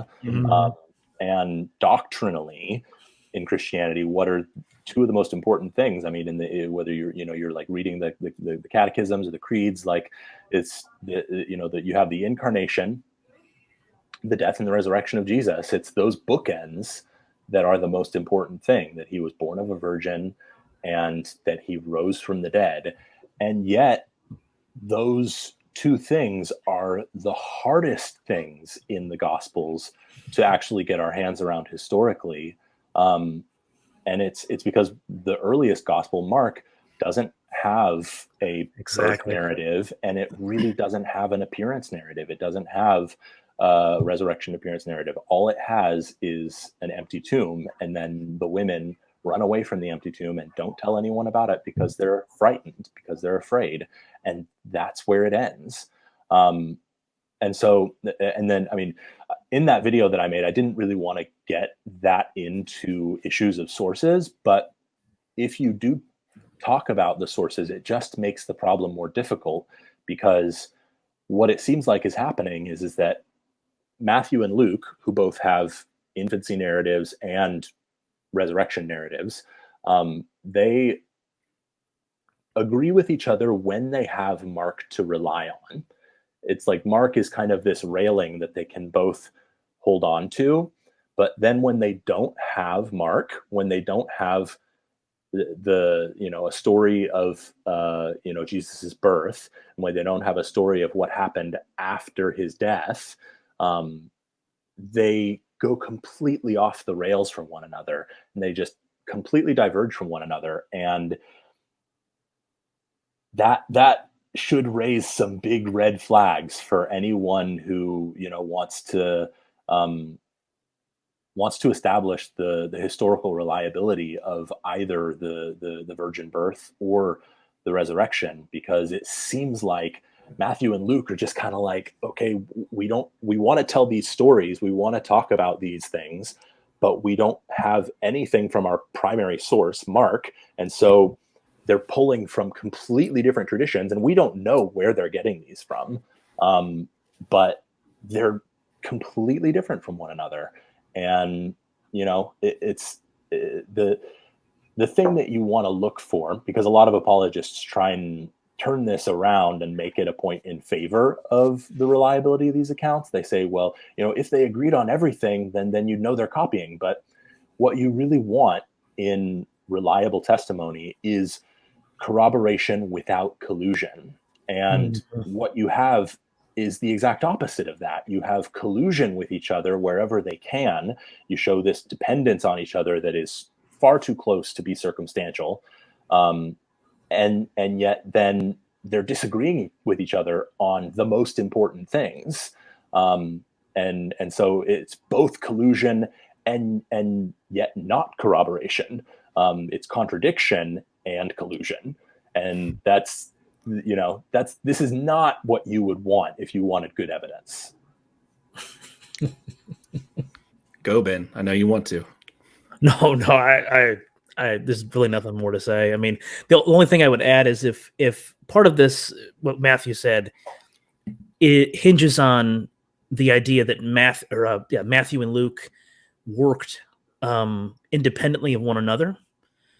But there's a good case to be made that Luke knew Matthew, which in some ways complicates it even more, because now you have Luke who sees Matthew's stories and thinks, there's no way in hell this is right.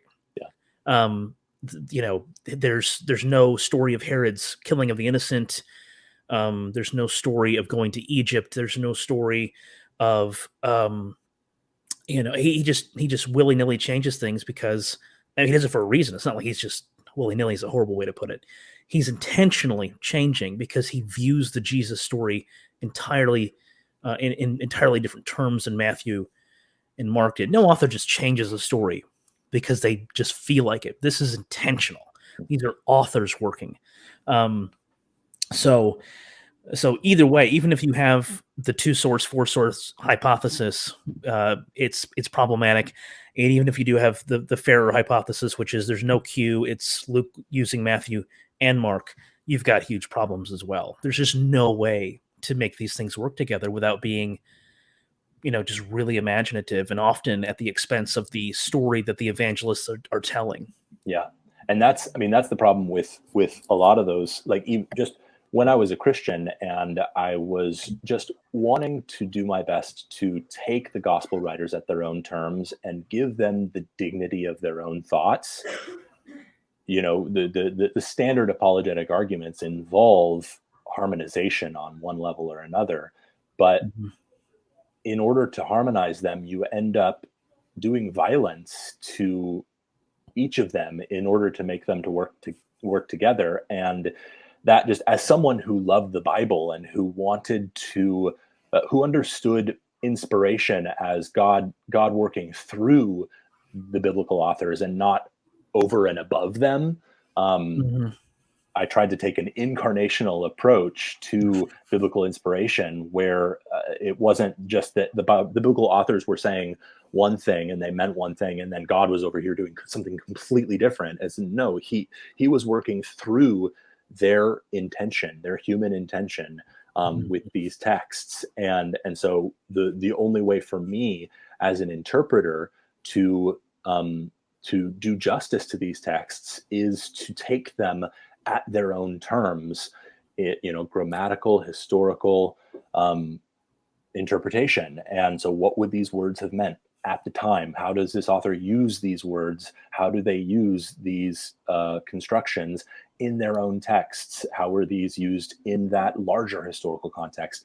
And when you do that, you come out with, when you try and do justice to what Luke is saying, and you try and do justice to what Matthew is saying, each individually, before you read them side by side, you inevitably come out with them saying very, very different things to each other and contradicting each other in some very big ways. And if the only way to get around that is to harmonize them in some way, I couldn't get on board with that, because that's not actually being that wasn't loving the Bible. It wasn't loving God's word. It wasn't actually submitting myself to God's word, or trying to, it was putting my own thing on top of it and trying to smooth out all the rough edges, and that just, I couldn't do that. Anachronistic, right? Because when taking for granted God's existence, he didn't come down and bring us a fourfold gospel, right? These texts were written, chronologically. Mark appeared first, most likely, and then Matthew and Luke and John. Nobody reading Mark, if they had read Mark and were like, okay, this is the story as it was told, and then they read Matthew and see some of the contradictions between the two texts, they would say, they wouldn't be thinking, oh, let's harmonize this. They would think, who's right? Why would Matthew alter this story the way he did? So harmonization it just strikes me as being, it's not appreciating the fact that these were written in history. These were written at a particular moment in time. They didn't come down as 4 gospels all at once. Yeah. You can't just read them side by. You can, but you have to appreciate their historical moment they were written in, and then just put aside the fact that there are other gospels who are engaging, with it. Yeah, just to give a couple before we move on from the resurrection narratives, just to give a couple that you listed in your video, Matthew, is like, what did the women do after the tomb? You know, did they tell anyone? Did they not? You know, where did Jesus appear? And when did he ascend? Those are just a couple examples. I just wanted to throw some concrete examples because we were kind of talking in the big picture without actually giving a bunch of examples. But those are some of the actual examples. But let's move on to the ascension now. So, you know, Jesus apparently, you know, he's dead, and now he apparently is raised from the dead, and now he's ascended. So The boy who could fly. Oh, do you remember that movie? Have you guys seen that movie? No, in the 80s. Sounds familiar. The boy who could fly. Is that Flight of the Navigator? What? That's a good movie. He ascended. Stop making fun of Jesus. It's Fred Savage. Fred Savage is in it, in The Boy Who Could Fly. He's real little. Oh gosh, guys, man. Sorry. No. I'm leaving this chat. So, but anyway, what are the potential problems with how the ascension is depicted, and for the arguments of the resurrection, and how this all relates? Well, I think, you know, there are several problems with the ascension, but I think the issue that I wanted to address in that video that I made on it was, you know, why it seems like apologists don't really talk about the ascension much, if at all. And it's I think it's something that became pressing to me because I have several books on the resurrection. N.T. Wright's big book on the resurrection, Mike Lacona's big book on the resurrection, Gary Habermas and Mike Lacona, a bunch of others. But these, you know, this kind of genre of, you know, historiography on the resurrection is really big with apologists right now, and they clearly think that they have the evidence on their side. But you take an example like Mike Lacona's, and he has, I mean, this is a huge book, and it has very in-depth arguments going through all of the different resurrection appearances in the Gospels, and in 1 Corinthians 15, et cetera, but then you don't have anything at all on the ascension. There's just not even a word on it. And that, to me, I was trying to figure out, okay, you know, the ascension is important because it's, you know, where did Jesus go after the resurrection? Why isn't he still here? Why, you know, and it struck me as being somewhat ad hoc, where kind of like the golden tablets of Mormonism, where, you know, the angel Moroni gives the gold tablets to Joseph Smith to translate. So he translates them. And then where are they now? Well, the angel took them back. And it's just, well, okay, that's convenient. Like, you know, so all we have then is the word of Joseph Smith himself, and then the witnesses that if you read the Book of Mormon, you have the testimony of the 8 witnesses, the testimony of the 3 witnesses, and those are, you know, more substantial in a lot of ways than what we have for the resurrection of Jesus, because we actually have all of those firsthand eyewitness testimonies that, you know, saying we witnessed this, we saw the gold plates for ourselves, we swear that it's all in the first person. And you just don't have that in the New Testament for any of the appearances. You have secondhand, third hand. The appearance to Paul is the only one that you actually have firsthand. And like we already talked about, that's really problematic. But the ascension just kind of, it just put a bitter taste in my mouth, where it was like, okay, I really want to believe in the resurrection, but then he went to heaven. Like, that's suspicious. But it's also suspicious because the only account that we have of the ascension is Luke's narrative of that at the end of his gospel and in Acts 1. None of the other gospel writers, nowhere else in the New Testament do you have anybody talking about the ascension as like a historical thing that people witnessed. And so Luke's narrative of the ascension looks a lot like the Gospel of Peter's narrative of the resurrection itself, where none of the Gospel writers describe the resurrection itself. Nobody was there when it happened. If we're reading, all the canonical sources on that, but the Gospel of Peter from the 2nd century actually has hundreds of people standing around witnessing the resurrection of Jesus as Jesus exits the tomb. And it's like, okay, come on. Like, obviously, and when Christians read that, because it's a non-canonical source, they're like, obviously, this is not historical. It's just so obviously legendary. But if Luke was non-canonical, if Luke wasn't included in the canon, I think, and we read that, we would have the exact same reaction to that as we would to the Gospel of Peter's description of the resurrection, because it's like, okay, obviously you're nobody else is talking about, all these people standing around in the Mount of Olives, seeing Jesus ascend into heaven and having this, conversation with the angels there. And it's just really elaborate description. And it seems far-fetched, that alone. But I think the biggest reason why it's embarrassing to most apologists is because of what it implies about the cosmology of the early, Christian movement, and Luke, because Jesus doesn't just disappear. And it's interesting because you can see whether you're looking at like artwork of the Ascension. If you look at, like Eastern Orthodox artwork or, older artwork, you have just kind of an unproblematic description of Jesus ascending up into the clouds. But if you look at artwork from like the 18th century, you can see how it starts to change, where it seems like Jesus is kind of going into another dimension. He's like, there's like circles, and he's Heaven's kind open. of receding back, and heaven's opening, and he's disappearing. I don't know, have you guys ever seen the claymation Jesus movie? Oh gosh, I'm trying to remember what it was. A Miracle Maker. It's called The Miracle Maker.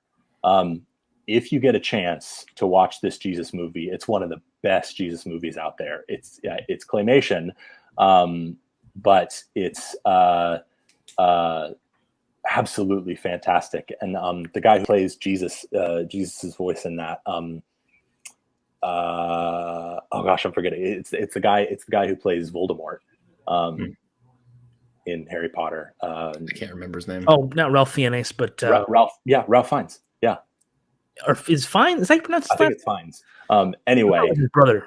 Him as Jesus, amazing. Anyway, watch it. Highly recommend it. But one of they had a whole group of advising theologians and biblical scholars on that movie, and N.T. Wright, surprise, surprise, was one of the advising scholars on that. And it's really interesting because once you get to the ascension at the end of the movie, it's weird because instead of describing Jesus going up into the sky, the camera kind of just pans away and gets all kind of ethereal. And it just looks at all the disciples and they're like, oh, whoa, our hearts are strangely warmed. And like, Jesus just disappears. He kind of slowly fades away. And it's like, oh, he went into another dimension. He went into Narnia, and, but that's like, it's very much this,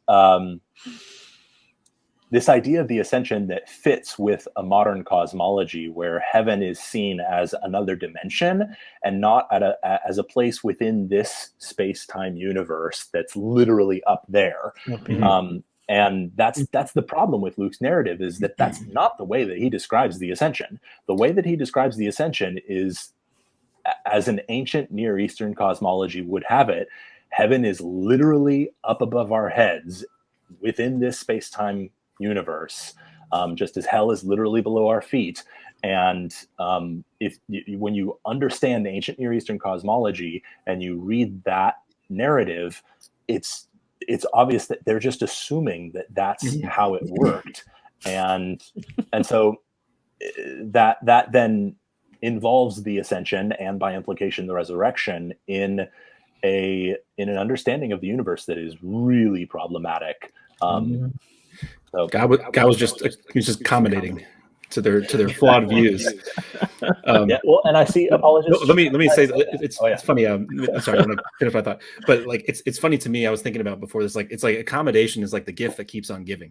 Like it literally like at what point, you know, you see problematic text in the Old Testament, you see mythological elements in the Old and New Testament. Like you see, at what point can you just stop and be like, you know, what if this should call my whole system into question? Like if you just slap, you know, that little meme where the guy, there's like the leak and he just slaps the little patch on it. It's like, at some point you should just be like, okay, like there's a lot of mythological stuff. There's a lot of like, you know, morally problematic stuff, like, you know, slavery as depicted in the Old Testament. Like, can you just not, at what point, at some point you should just question your beliefs instead of just being like, well, God probably accommodated it, you know, like it just, I don't know. It just bothers me. Yep. No, I'm with you there. It's so convenient as an explanation.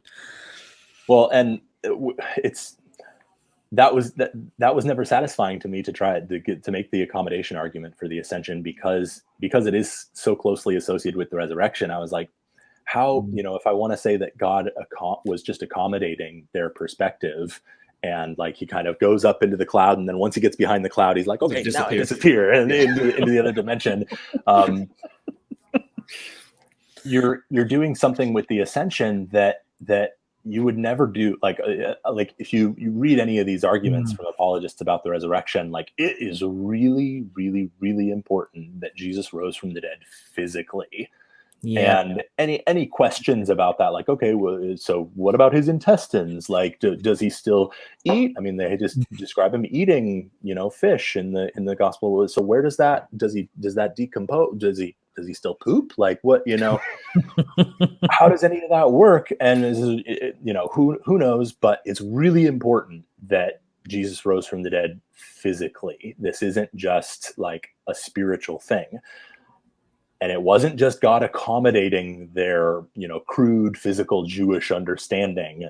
This is real. God cares about creation, and it's connected to a whole worldview that really matters. And so, you know, it's important that this is physical. Yeah, the body is good. It's a good gift. The body is good. And I love that emphasis. I love that emphasis in Christianity. But then you get to the ascension, and it's like you run into that ancient Near Eastern cosmology, and it's okay. Well, obviously he was just accommodating their view of things at the time, and we shouldn't take this literally. Like he wasn't, you know, it's not, you know, okay. How can you do that so easily, so quickly when it comes to the ascension, and just frankly spiritualize it like that, and yet still be so, you know, emphatic and hardline on the resurrection? And it just seems hermeneutically inconsistent to me. Yeah. But yeah, so 1 Thessalonians, there's that passage where it talks about Jesus coming back, and it's like, we who are alive. You know? All that language is very strong. So I don't know if you want to talk about that a little bit. Yeah, yeah. So that's chapter 4. Everyone knows that it's the classic Left Behind passage. You know, Tim LaHaye made you know, millions of dollars off that. But yeah, so Paul, he writes to the Thessalonians. Apparently, in between the time that he's left Thessalonica and this letter that he's written to them, and we can talk about why he wrote the letter, but between those intervals, some of the faithful have died. And for whatever reason, this is causing inordinate grief among the Thessalonians, and there's some debate over exactly what that entailed. But Paul writes to them and says, well, you know, we don't grieve as those who don't have hope, because we know, because we gave it to you by a word of the Lord, that, and then he gives a timetable that, you know, we who, the dead in Christ, they're asleep. He compares death to sleep, which is a very common metaphor in both the Hebrew Bible and even in like, you know, the synoptic gospels. You know, she's not dead. She's just sleeping. You know, they laugh at Jesus at one story for that, but so he uses the metaphor of sleep. And then he says, you know, the dead in Christ will rise first. We will not come before them. We will not be at an advantage because we're alive. We'll all be there together with him. And like you said, he says we. Now in Greek, there's a way to say we. Like we have, when we use language, we have to say the pronoun and then the verb. Like, we are going to the store. But in Greek, you don't need the pronoun. the verb has the pronoun built in. You understand who the subject is based on the form of the verb. But if you want to make an emphatic statement, one of the ways you do that is you throw the pronoun in front of the verb. So now the pronoun's there and the verb. So when Paul writes, he says, we who are alive. So he's emphasizing that he thinks he's going to be part of the end. Now, what's really interesting, though, is in Paul's later letters, this starts to change a little bit. He starts to seriously contemplate the idea that he might not be part of the final generation that is alive before Jesus comes. So he says, I think it's in maybe 1 Corinthians, but he says, whether we wake or sleep, we will be with him. He's thinking, well, maybe I'm going to die. Maybe this is going to be the end soon for me. But he still thinks Jesus is going to come back quickly. Like there's no question to him. If he dies, not long after, Jesus will return. But he has this hope that even the dead will be raised again and reunited with Christ in the air, and all the other believers. But yeah, he fully expects to be part of that final generation in 1 Thessalonians. Definitely. Yeah, it seems like the expectations started to taper off, I guess you would say. Like, I think it was 2 Peter, where it's like, God is not slow with some count of slowness, like a day to him is like a thought, or I don't know exactly. Yeah. In 2 Peter, that author is writing in the 2nd century. Mm-hmm. It's been a while. Gotta say something like, God's time's not our time, to try to justify why. Exactly, yeah. Why the apparent, predictions didn't come true, Yeah. So I guess, what do you think that has to do with the fact that what do you think this has to do with whether Christianity is true or not? This idea that they had this expectation that was going to happen soon. I mean, obviously it undermines fundamentalism, but like, clearly, yeah. How do you see that just when you think about the truth of Christianity? They had this, apocalyptic expectation of Jesus coming back soon, and it didn't happen. How do you see this relating to, like, at least for you, about how does it weigh and how you assess Christianity?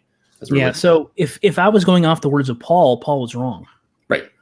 So if I believe he was inspired by God, inerrant, whatever, because of God's Spirit, that's an immediate red flag.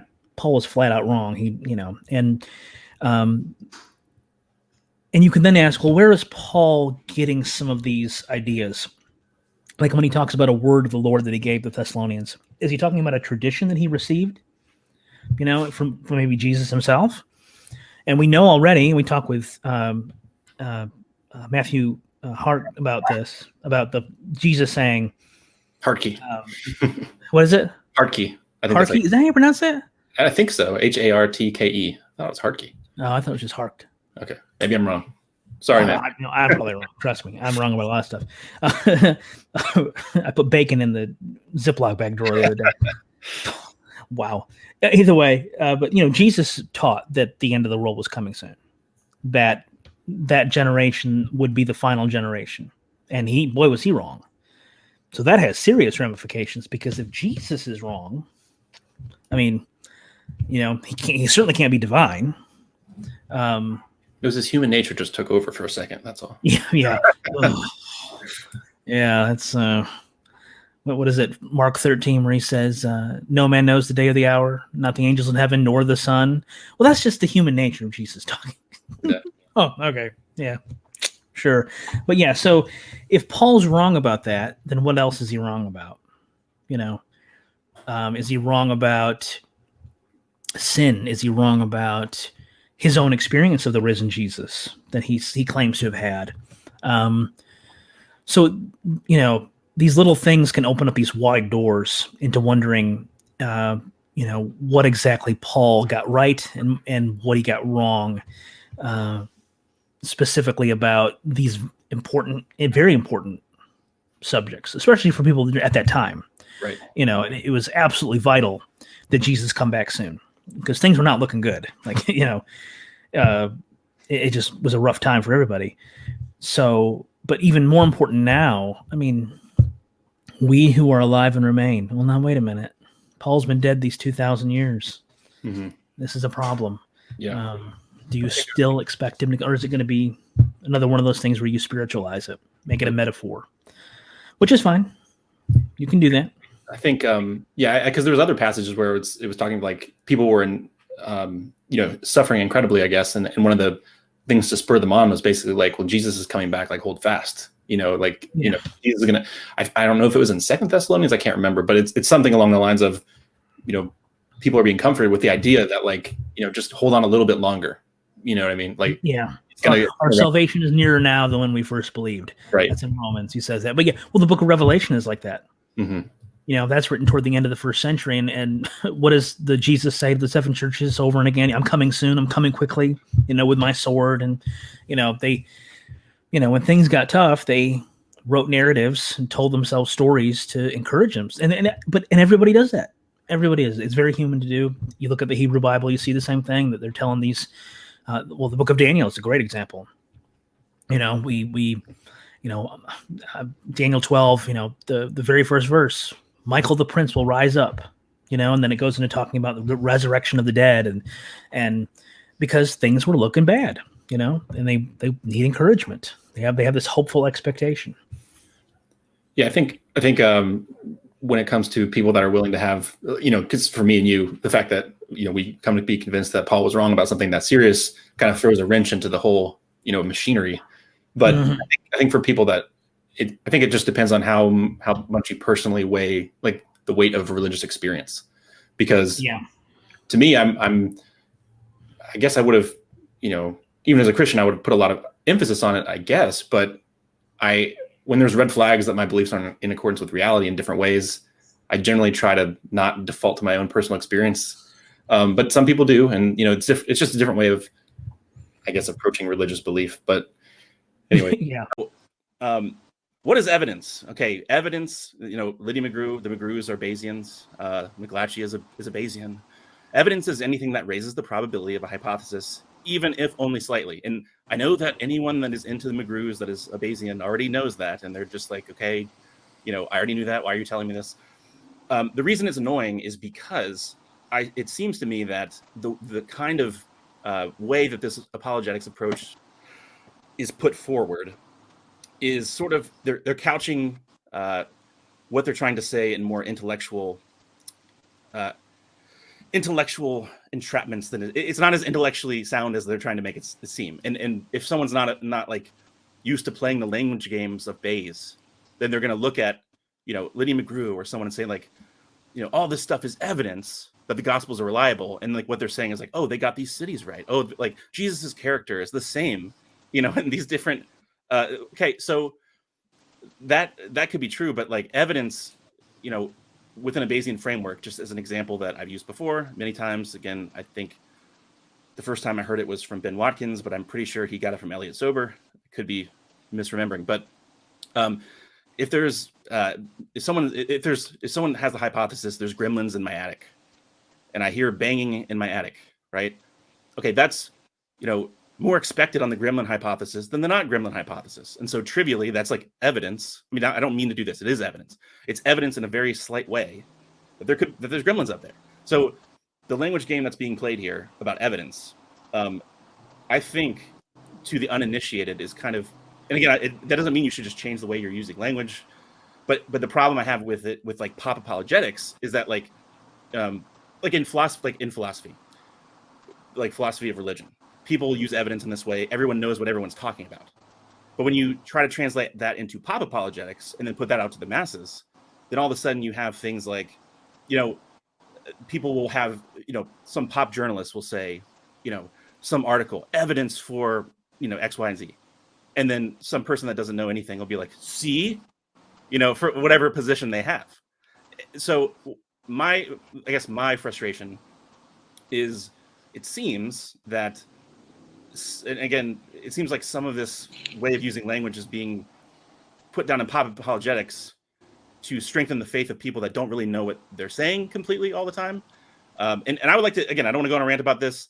I have my own potential not projects, but I would like to get into that on my own and maybe make videos about that specifically. That's not what the focus of this stream is going to be. It's going to be more getting into the details rather than saying, okay, what if we grant them everything? What does that actually show? Because that's another question. There's two questions. One is, if we grant all of this, how far does it get them? And another question is, does their case even work in the first place to get you there?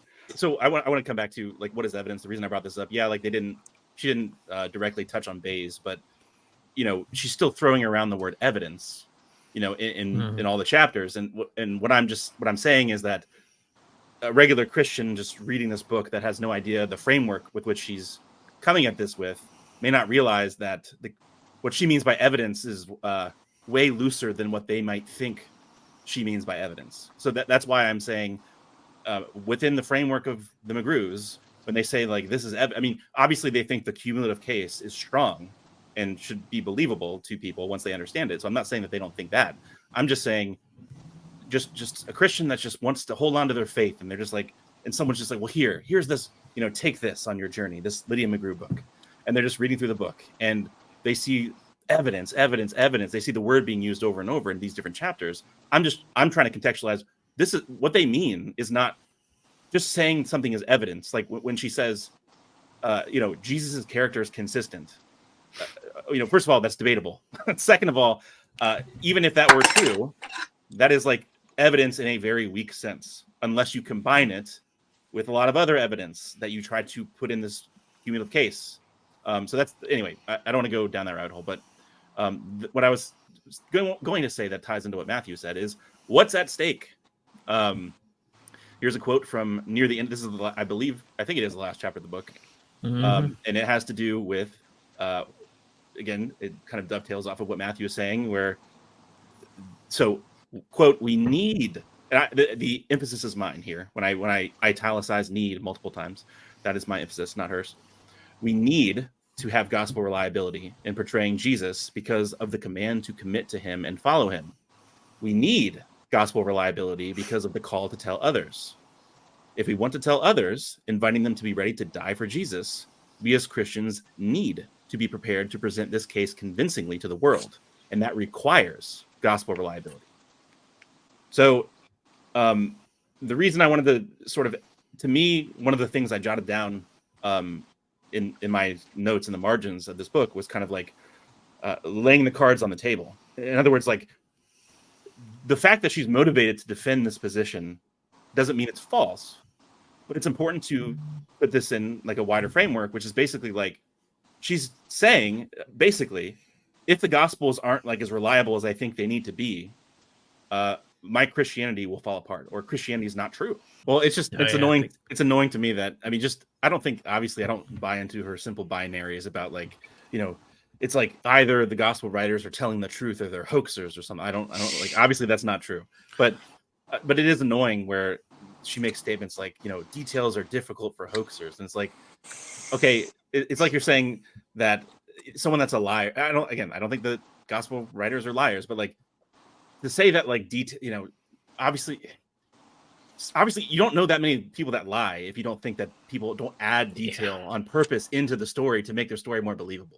So like especially details that you can't verify. Exactly. Like so there's, it just blows my mind that a lot of, I forget, maybe I haven't looked over the book. I read it, a while back, but I haven't looked over it like extensively covered every single page. So maybe she, said something about that objection. But just to me, in my experience, the people that I have known who have been serial liars are the people that add tons of detail into the story, but not the people that just bare bones it. So just all these comments over and over about like, all these details show that they couldn't have been making it up. And I'm just like, do you live in the world? Like, I just don't. Anyway, I'm not saying that the gospel writers are just lying. I'm just saying some of the ways that she defends her binaries don't work. I think the most, and I've said this before, I feel like the more, I would say like the more honest approach to being a Christian. I don't mean that every single person that, thinks they have strong evidence is being dishonest. I'm just saying like, I'm not using it in that way, but I think it's better to start with like a spiritual experience and then see the minimal facts and then be like, okay, that fits what I already have experienced, something like that. And then, so like, but again, if you do that, I think the kind of Christianity you should hold to is not the same kind of super evangelistic Christianity that a lot of people end up holding to, Yeah. because of the foundations with which you're basing it on. Yeah. But yeah, to me, like you could start with, I have some kind of experience. This seems true to me, and oh look, there's also these minimal facts that seem to be consistent with my experience, and that doesn't prove that, maybe I can't prove that to anyone else, but that sort of corroborates what I've already experienced. So I don't think being a Christian like that is like horrible and evil. I just think that that kind of Christianity shouldn't be the foundation. Like that shouldn't be the foundation with which you stand on to then be like, everyone that disagrees is like going to hell, or you must believe this, or else you're suppressing the truth and unrighteousness because Paul wrote a thing, and also by the way, he thought Jesus was coming back in his lifetime, and was wrong about that. But anyway, he's probably wrong about lots of stuff. Well, speaking of bald assertion, on page 16, I have to take us back here. There's a quote. This is just like, so one of the things I noticed just is how she sort of used language. This is definitely a very preachy book. So like on page 16, like right before the chapter summary, she says, the evangelists, calmly unconcerned with the critical spirit of a later age, tell their stories accurately down to small details, because that's how things happened, because they have the facts at their disposal. We come along, and if we are wise, recognize and respect their casually correct information.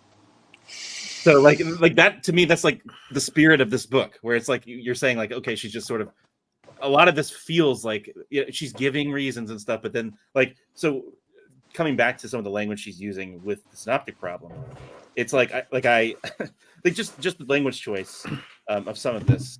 I have to find some of it. It's like let's see,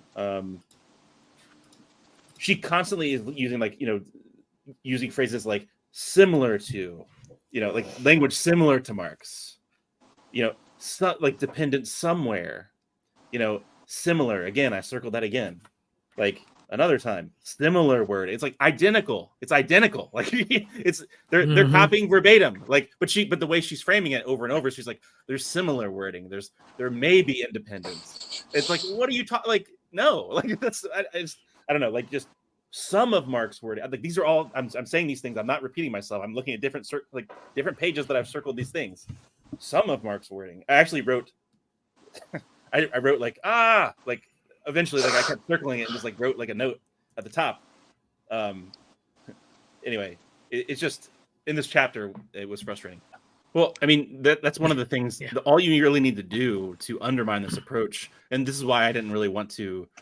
I wanted to focus more on the actual details in this stream, because all you really need to do to undermine this approach is just point out mistakes. I mean, like it's the same thing. It's like they say again. They say that they're not fundamentalists, but what do you have to do to undermine fundamentalism? I'll just show the Bible's not inerrant. Okay, by doing what? By pointing out several mistakes or contradictions or whatever. Okay, well, even if they're not inerrantists, we can grant that. Well, if you point out even like enough mistakes in the Gospels, or like I remember before I had YouTube channel, and back when Eric Manning and I were blogging back and forth. Back in the day, like there's something on Twitter I posted where I forget which guy, it might have been Luke, where I posted some screenshot of a commentary that suggested that Luke got some location wrong, and I forget the details. And he lost his mind and like wrote a blog post in response, quoting 19th century sources, like trying to. Well, it's like you can quote what is it, Colin Hemmer's work on Luke Acts, and it's showing all these places where Luke gets locations right, and like he makes a lot of really good arguments and shows that there are a lot of places where Luke gets things right. So what? Well, that doesn't cancel out. That does not cancel out the places where he gets locations wrong. Right, but that's what I'm saying is, but just what? So even if there's the sensitivity towards this approach is that even it's what they're saying is like we have this abundance of evidence, and so like it's okay, like a mistake here or there, it doesn't really threaten anything. But practically speaking, that's not true. That's not how they actually act. Yeah. So if you actually just say, hey, actually, there's a contradiction here, or and I want to say no. like I want to say, well, it's not that there's not everyone. Like I think there's some people who say like, here's some examples of where I think there might be like a mistake, but it just in general, most of the people that have this approach, that immediately upon hearing that there's any kind of contradiction, any kind of mistake, the immediate no, it's not, like, even no matter how plausible it is, like, so I just think in practice, no matter like whatever they say about, oh, this doesn't depend on inerrancy, it's like even if you don't want to call it inerrancy, it's like a pseudo version. It's you have to have because of the claims because they know, like what I started out with the quote, if it has to be reliable enough that we can call people to repentance, and so if you start out with that kind of framework, then if you have stuff in the Gospels, even if it's not a ton of stuff, if you have enough stuff, like, okay, the author, Luke's getting, he's getting a couple things. He got some stuff right, but he's getting some stuff wrong here too, mixed in there. Can't have that, because that just undermines, it chops the branch you're sitting on. If you're trying to make this, oh, we must convert the world to our religion. And so I think they know that. Mm-hmm. And that's why there's such a sort of, because to me, honestly, like the people that I've never, like, I don't want to say this is true of all of them, but some of the most defensive, like perpetually offended and defensive people I've ever seen on the internet are some of the people that defend maximal data. Yes. Like I've never seen, like I've never seen anything like it. It's amazing to me. Like it is. I'm not just talking about one person. I'm talking about more than one. I'm talking about more than one person. I think one point just to bring up too is that it's sort of related to what you're saying, is that because of this, I keep bringing it back to the strength of the claims, that they're sort of making, is that it's not just what they need to argue in order to sort of make the claims they want to make. It's not just that, they can't just claim like, okay, the way that our account of things makes sense to believe. Like that's not all they're saying, and that's not all that they have to say in order to get what they're doing off the ground. They also have to say that alternative accounts don't make sense to believe. So like when we're giving alternative accounts of the same details, and we're like, well, maybe they're saying, what she wants to say is one thing, it's different undesigned coincidences, and then we're just like, okay, well, it could just be there's the synoptic problem, people are copying each other, the authors have their different emphases and personalities, and it could just be Mark being Mark or whatever, like these different accounts of explaining the same data. It's not just that they have to say that their account could make sense or be rational for someone to believe. They also have to say that alternative accounts don't make sense. So, and I think I think the burden the burden that they actually have with their position is higher than I think people realize, or that I don't know, that I wouldn't say that all of them wouldn't accept that. I just want to highlight that it's not just that they have to say, oh, you can be, let me show you how you can be a rational Christian. Here's how you could still. That's not what they're saying. They're not saying that. They're saying, look, like if this doesn't work, the Jenga tower falls. Like that's what they're saying. So they have to like when we're having these conversations and having these discussions, and people put forward other explanations of the data that of the same data that seem pretty plausible with the information we have. They can't just be like, okay, we can agree to disagree. We're going to have like, some rational Christians over here that just are rational in these ways. And we have different bodies of evidence and we assess it differently. And it's okay. They can't say that. So I'm just trying to highlight that the burden of this position is not to just, give some Christians a warm blanket to cover up it at night to make sure that they feel good. It's to actually say, if you're watching this somehow, or almost 3 hours into this, if you're a Christian that likes this and is still watching this, your burden is not just to like defend your own rationality with this. It's to actually say that people that disagree with you, like need, like literally no one in good conscience that knows all the information that you do, or because I've actually seen like I remember I watched some of the discussion between Paul Gia and Jonathan McClatchy, which was disappointing in some ways because I don't think they agreed on like what the conversation was even about. Yeah. Right. So it's disappointing in some ways. But I think Paul asked him, like something like, could someone be fully informed and like disagree with you, like in good faith, basically? And I think McClatchy's answer was something like, no. like if you if you know all the stuff that I know and still have the same Bayesian understanding that I have, and you disagree with me, like there's like some kind of corruption going on or something like that. Like I could be misremembering that, but maybe it's not that strong, but it's basically something like that. Like there's something wrong with you if you have all of my knowledge of this and disagree. So it's the same. It's what I'm trying to say is like it bottoms out sort of that's why I keep saying it bottoms out sort of in a fundamentalism, in a kind of fundamentalism. Even if you want to say like there could be mistakes here and there, if you can really just look at if with all the complexities of what we're talking about, if you could say like if you just knew what I know and you just had the framework that I had and you knew all the same information and you came to a different conclusion, and your reason for explaining why the other person had a different conclusion is like there's something wrong with you, then in this case, I think you're just dead wrong.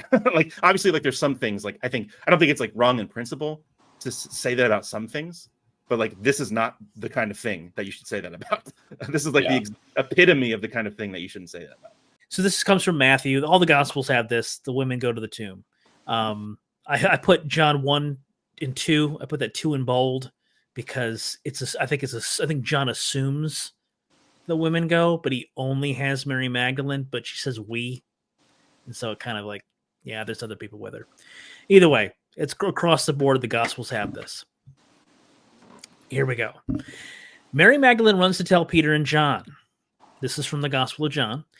Meanwhile, the other women go into the tomb, hear the message of the angels, so on and so forth. Okay. So what she does is she takes the story of Mary and the women going to the tomb, and she divorces Mary Magdalene from it entirely. She describes it as being like a video camera. One camera watches Mary Magdalene, and the other camera watches the women that were with her. Mary leaves to tell the disciples. The only thing she's telling the disciples is that the stone was moved from the door. While the other women are there looking at the stone, and then they go into the tomb, etc. They see the angel, they hear the angelic message. But this is kind of why would you move Mary Magdalene out of the story? The only reason you would do it is if you had John's gospel. If you had Matthew and Mark, or Luke for that matter, this would not be something you would do. You would just be like, oh yeah, Mary Magdalene is there with them the whole time. But because she so emphasizes the Gospel of John, she has to make an exception to this. She has to change the game. And she even says that. She says, if we only had Matthew to go on, we would assume that this group included Mary Magdalene all through the passage. If one makes that assumption, and for the record, it's not an assumption. Okay, we'll get to that. If one makes that assumption, then one will assume that she met Jesus on the road in Matthew 28:9, but that assumption would create a problem. And then she explains why, because in John's gospel you have this change, or this new narrative, which I just think is it's such a candid admission that you're only creating this new narrative because you have a problem with one of your sources. But then what does she do? So this is Matthew's account, right? This is Matthew right here. You can read it. I won't read it. But when you read the text, like in verse 5, the angel said to the women, who is the natural, who would you assume, who would you conclude are the women in question? Well, a reader would go back to the first verse, Mary Magdalene and the other Mary, right? You wouldn't think it would be anybody else. You would think in the Matthean narrative, these are the women that the angel speaks to. It is therefore also the women who are given the message to go. So when in verse 8 says they left the tomb, the they is, of course, Mary Magdalene and Mary, the other Mary. So she says, it's not clear whether or not Matthew heard about the fact that Mary Magdalene left the group and met Jesus later alone, nor is it clear that he knew that there were 4 or more women present. But he doesn't deny such a meeting between Mary and Jesus from John's gospel. He says that they met Jesus on the road. Once we realize by reading both Luke and Mark that there was more than 2 women present, Matthew's they makes sense even after Mary Magdalene is no longer there. So I gotta stop. This is like saying Matthew is right, but for the wrong reasons. Like he gets the they right, but he's wrong because Matthew clearly thinks it's Mary Magdalene and the other Mary. There's no doubt about that. You can't reason your way out of that unless you assume that Matthew is an unreliable narrator. And this goes back to a point I had made earlier. These are authors trying to persuade their audiences. If you suddenly, like, there's no reason a reader would say, "Oh, Mary Magdalene left. She must have left the group." No, to maintain consistency, Matthew, as a narrator, kept the women that he mentions as the women that were there. Where is it? Where is it? Oh yeah, okay. So here's Luke 24. So again, McGrew is trying to take Mary Magdalene out of it. This is the scene from Luke, but look at verse number 10. Now it was Mary Magdalene, Joanna, Mary the mother of James, and the other women that told them who told the disciples this. Luke is straightforward. Mary Magdalene is part of the group. She is with the women all the way through, from beginning to end. But again, McGrew has to change the story because she has the Gospel of John. And for, I don't know why, but John has to have some kind of primacy among the evangelists. But yeah, so to take her work seriously, you just can't take the evangelists seriously. It's just you have no choice but to think they were unreliable narrators. On that same point, that's the second point in her chronology, her proposed chronology of the order of events, but in the parentheses there. Yep. It says, the angels remind the women that Jesus predicted his death and resurrection in Galilee, and also send word to Peter and Jesus' other followers that he will go before them into Galilee, and that a group of them will meet him there.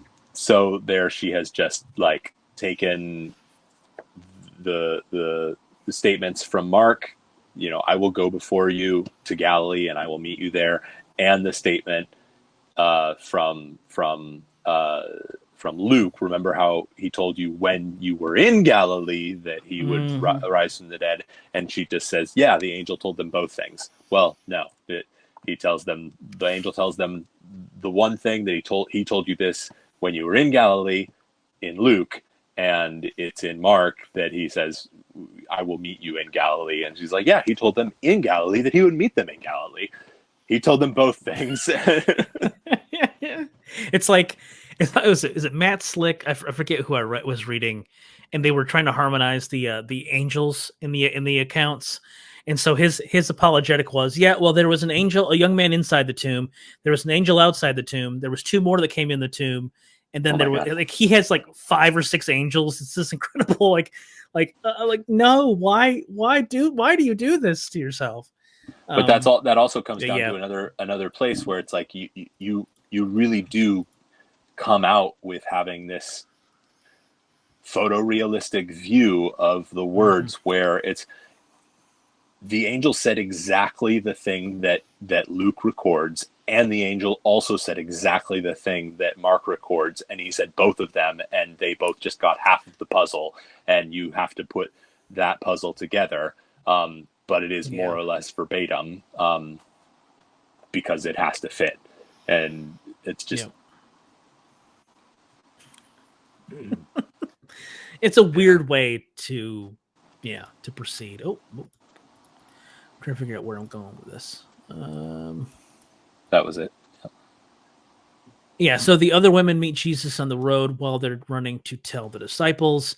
Again, when you read Matthew's account, and this cuts it off, but you can see verse 9, verse 8, they left the tomb. They left the tomb.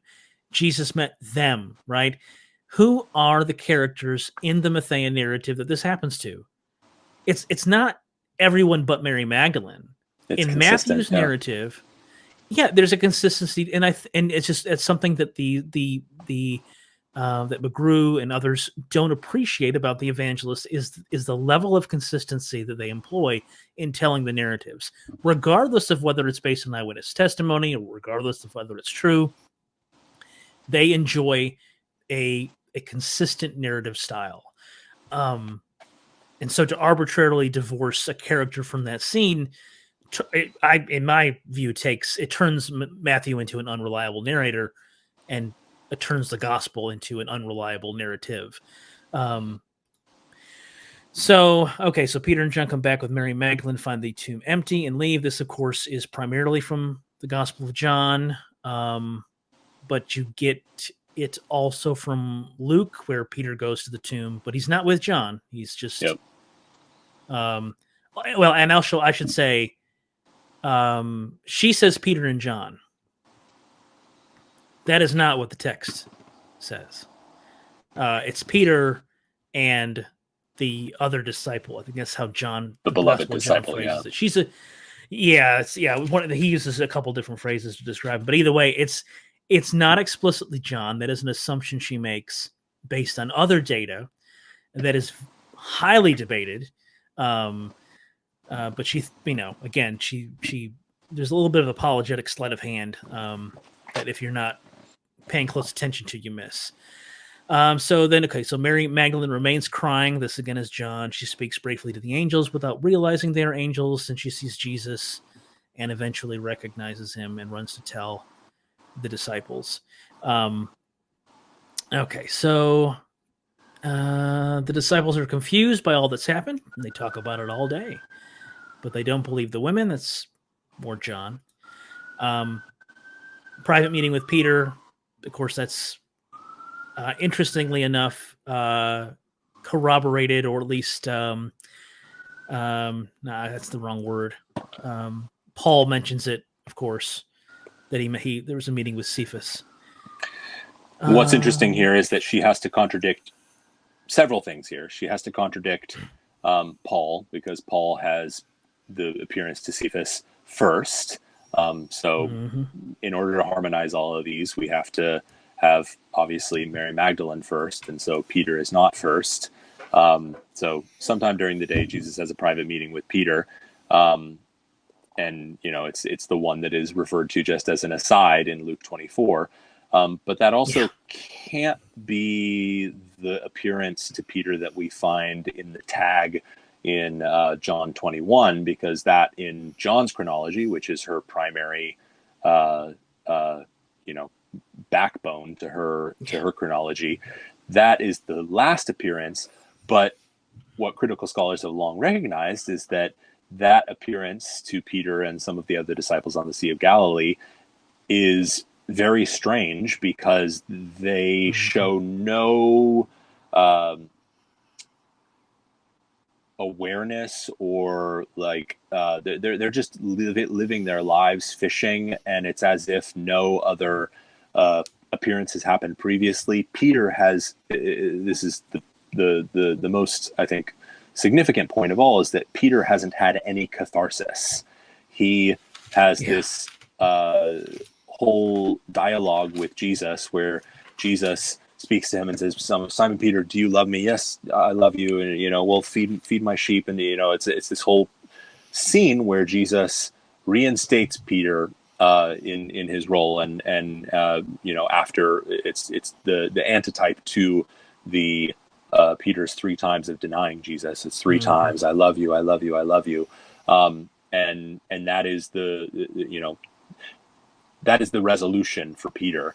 And so, and that happens in the context of John with these other disciples present. So what you have to posit here is that there's a separate first appearance to Peter that Jesus doesn't provide Peter doesn't get any of that catharsis. He doesn't get that resolution. And Jesus appears to him, and then he still just is like, okay, yeah, I'm going to go back to my old life of fishing, as if none of that happened. But obviously, in the Gospel of Peter, you have what seems to be that appearance on the Sea of Galilee as the first appearance, and that's where the Gospel of Peter gets where it cuts off is it seems like it's going in to tell that story about that appearance of Peter, and that is first in order, and that would make sense just from that pericope on its own. It seems to have the quality of the first appearance, which would fit with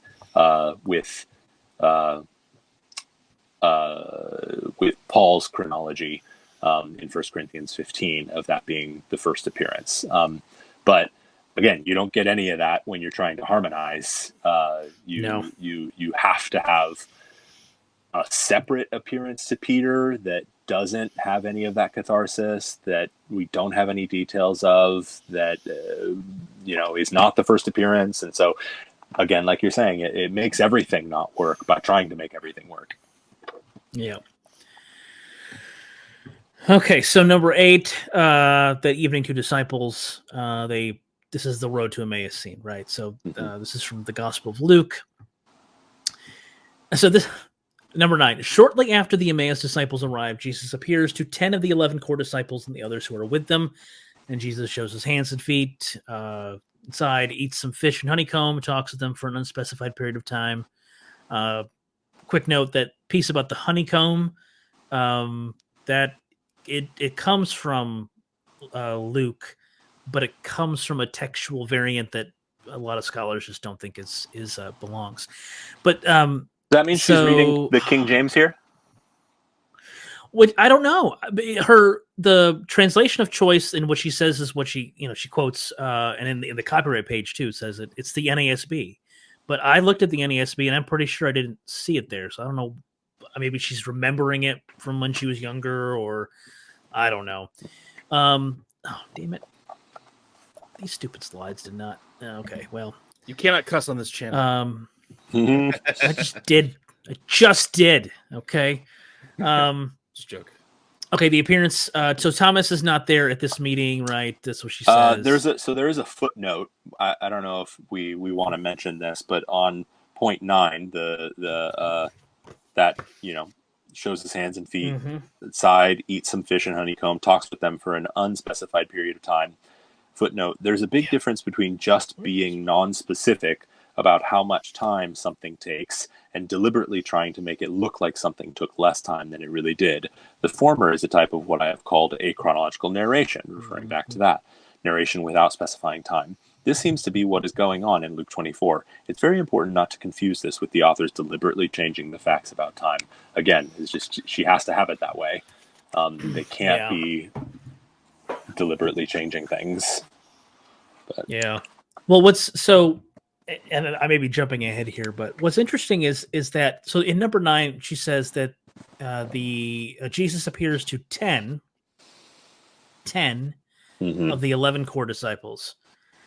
That is not what Luke says. No. Like, Luke is very clear. He says that they go back to Jerusalem, they find the 11, and they talk about everything, and then the next paragraph says, while they were still talking, right, Jesus appears to them. Who's he appear to? He appears to the 11. But it can't be the 11 from McGrew because she has a story in John where Thomas is not there at that meeting on Easter Sunday. Yep. But it's, again, just more evidence that in order to take her seriously, you cannot take the evangelist seriously. Like, it just completely undermines the reliability of the Gospels by her constant changing of her sources. But again, I'm okay with it because it's what the Gospel writers themselves do. They're more than willing to change their sources, so that's cool. Just, I'm trying to rush through these because I know we don't, between battery life and what time it is. So if there's something that you guys pick up No time to meet. That was great. Peter. Okay, yeah, there's no time to meet Thomas. Like, yeah. Okay, there's the point about the 11 that I was making. Okay, meanwhile, so a week later, in Jerusalem, Jesus appears to the 11, including Thomas, and convinces him. That parenthetical gets me on point 10. Meanwhile, word is going out to a larger group of Jesus' followers that there is to be a meeting in Galilee. Like, hey guys, there's going to be this big evangelical conference, and Jesus is going to be there. And it's like, where do you get that? Like, yeah, exactly. I forgot about that parenthetical. Let's see. I'm trying to highlight, because some of this I talk about in the review, because I give 3 places where she quite obviously changes the narrative to suit her purposes. The 11 is one. The Mary Magdalene thing is one. Well, I actually So think it that works so out. that point that We all point start talking about at the same Go ahead. the word going out to everyone that there's going to be a meeting in Galilee is just so funny, because in Mark and in Matthew, all you have is a meeting in Galilee. It's in Luke and in John that you have this stuff happening first. For Luke, it's only in and around Jerusalem, very clearly. Yeah. For John, he seems to be harmonizing all these traditions, and so he has everything happening first in Jerusalem, per Luke, or the traditions that Luke is drawing from. And then he also has traditions from Galilee, that, like the appearance to Peter. And so he includes those at the end too, even though it doesn't really work, because that appearance to Peter in Galilee really clearly seems to be the first appearance, the first time Jesus has appeared. The integrity and message of that vision really seems to be making that point. But so she has, it's only on point 10 now, after all of this stuff has gone on in Jerusalem, all this sequence of events. Now, okay, word is going out, there's going to be this meeting in Galilee. And then point 11, Peter and the rest of the 11 travel to Galilee following Jesus' instructions, which is just, again, like, so you're for Mark, it's before Jesus has even gone to the cross that he says, okay, this stuff is going to happen. I'm going to be betrayed into the hands of men. I'm going to be crucified. I'm going to die. I'm going to rise again, and I will meet you. I will go ahead of you and meet you in Galilee. So he has given them this word about meeting them in Galilee before any of that happens. Before he's even been crucified. And then the angel tells them at the tomb, remember, he's going to meet you in Galilee. And so in Matthew, he does meet them in Galilee, just like Mark's narrative promised. Yep. And that's all you have in Matthew. But then to have, it doesn't make any sense for this. Like, you have all this stuff. Why would he even have told them before he even went to the cross that he would meet them in Galilee, when he was going to meet them 8 times in Jerusalem before they go? They're like, after all this, oh yeah, he said he was going to meet us in Galilee, so like, let's go back to Galilee, guy, because he's going to meet us. And he's like, well, I've already been meeting you here 10 times. Like, what's the significance of that? Like, guys, there's going to be a meeting in Galilee. Let's go to Galilee. Like, it doesn't make any sense. No, it doesn't. Yeah. So point 12, Peter and the 6 others go fishing on the Sea of Galilee. So they're like, they've gone to Galilee. They're waiting for Jesus now, even though they've already seen him a bunch in Jerusalem, and meet Jesus unexpectedly on the shore the next morning. Is that editorial fatigue on McGrew's part there? Like,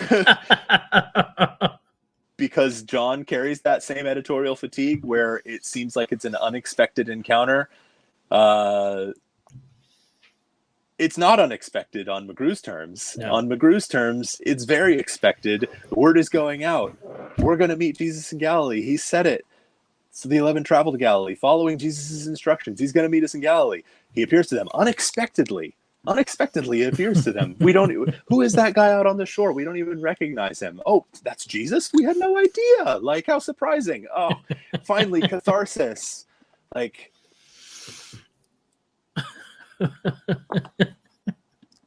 an example of editorial fatigue for McGrew. Yeah. She didn't take her harmonization all the way. No, she laps back into her source.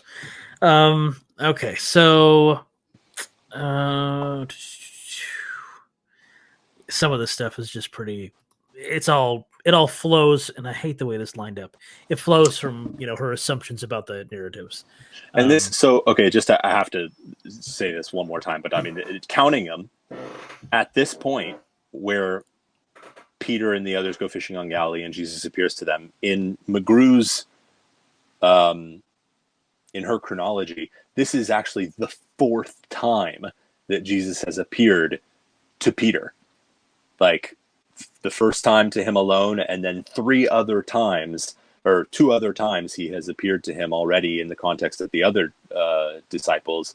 And so it's the 4th time that Jesus appears to him that he finally, takes care of business with Peter and reinstates him and, deals with this unresolved issue of his denial. Like, how unrealistic is that? I feel like this is the 10 out of 10 rant, Matthew. I think you need to keep going. And Sorry. I'm sorry. I can't get over that one. No, You feel pretty passionately about this. This has been good so far. There's only a couple more points. Yes. Okay. There's what are we on number 13? 14? What are we on? 13. So the 11 and a larger group meet with Jesus in Galilee, almost certainly outdoors in the hills, at a place he has designated for the meeting. Which she's getting this from Matthew, right? Yep. Matthew 28. Yep. But where is she getting this larger group? Matthew is clear that it's the 11, right? I think this is one of those places where she's like, well, it doesn't say there wasn't. Like, it's like her apologetic for the two beasts of burden that Jesus rides in Matthew, and Mark only has one. Well, it doesn't say there wasn't another animal. Like, I think she assumes that because there's people who are doubting in Matthew, and the disciples have already seen Jesus per her chronology, like with Luke, that there must be another group. But again, it's because she's not taking the narrative seriously as the narratives. I have no problem thinking that some of the disciples, didn't believe. It's the first time they saw Jesus in the Gospel of Matthew after his death. Like, it makes perfect sense in the narrative why this happens. It is, and again, it is only when you try to harmonize this that you have to come up with these just, ad hoc, attempts to reconcile the data. Yeah. But so it's because Matthew mentions the doubt, but in her chronology, this is the 5th appearance to them, that she has to have it be a larger group doubt in order for there to be other people who this is the first appearance to, so that they could doubt that. Is that why? Yeah, I think she says as much, that's essentially why this is the preferred chronology, to make it make sense. But again, why does it have to make sense? Why can't Matthew just be Matthew? Why can't Luke just be Luke? Why can't John but just be? Why do we have to smash these accounts together? No, either way. Okay. Over the next several weeks, Jesus meets with the disciples on some unspecified number of other occasions. Eventually, they return to the Jerusalem area. He meets them and he tells them to stay in Jerusalem until they receive the Holy Spirit. So that over the next several weeks, that's obviously she has to fit it into Acts. Luke's Acts. Specifically Acts' mention of 40 days. It's over a period of 40 days that he appeared to them. And that's something that, like, what you talk about, like literary devices of like telescoping. It's okay. So Luke mentions, it has everything happen in one day. The ascension happens on the same day, it seems, that all of the appearances took place in.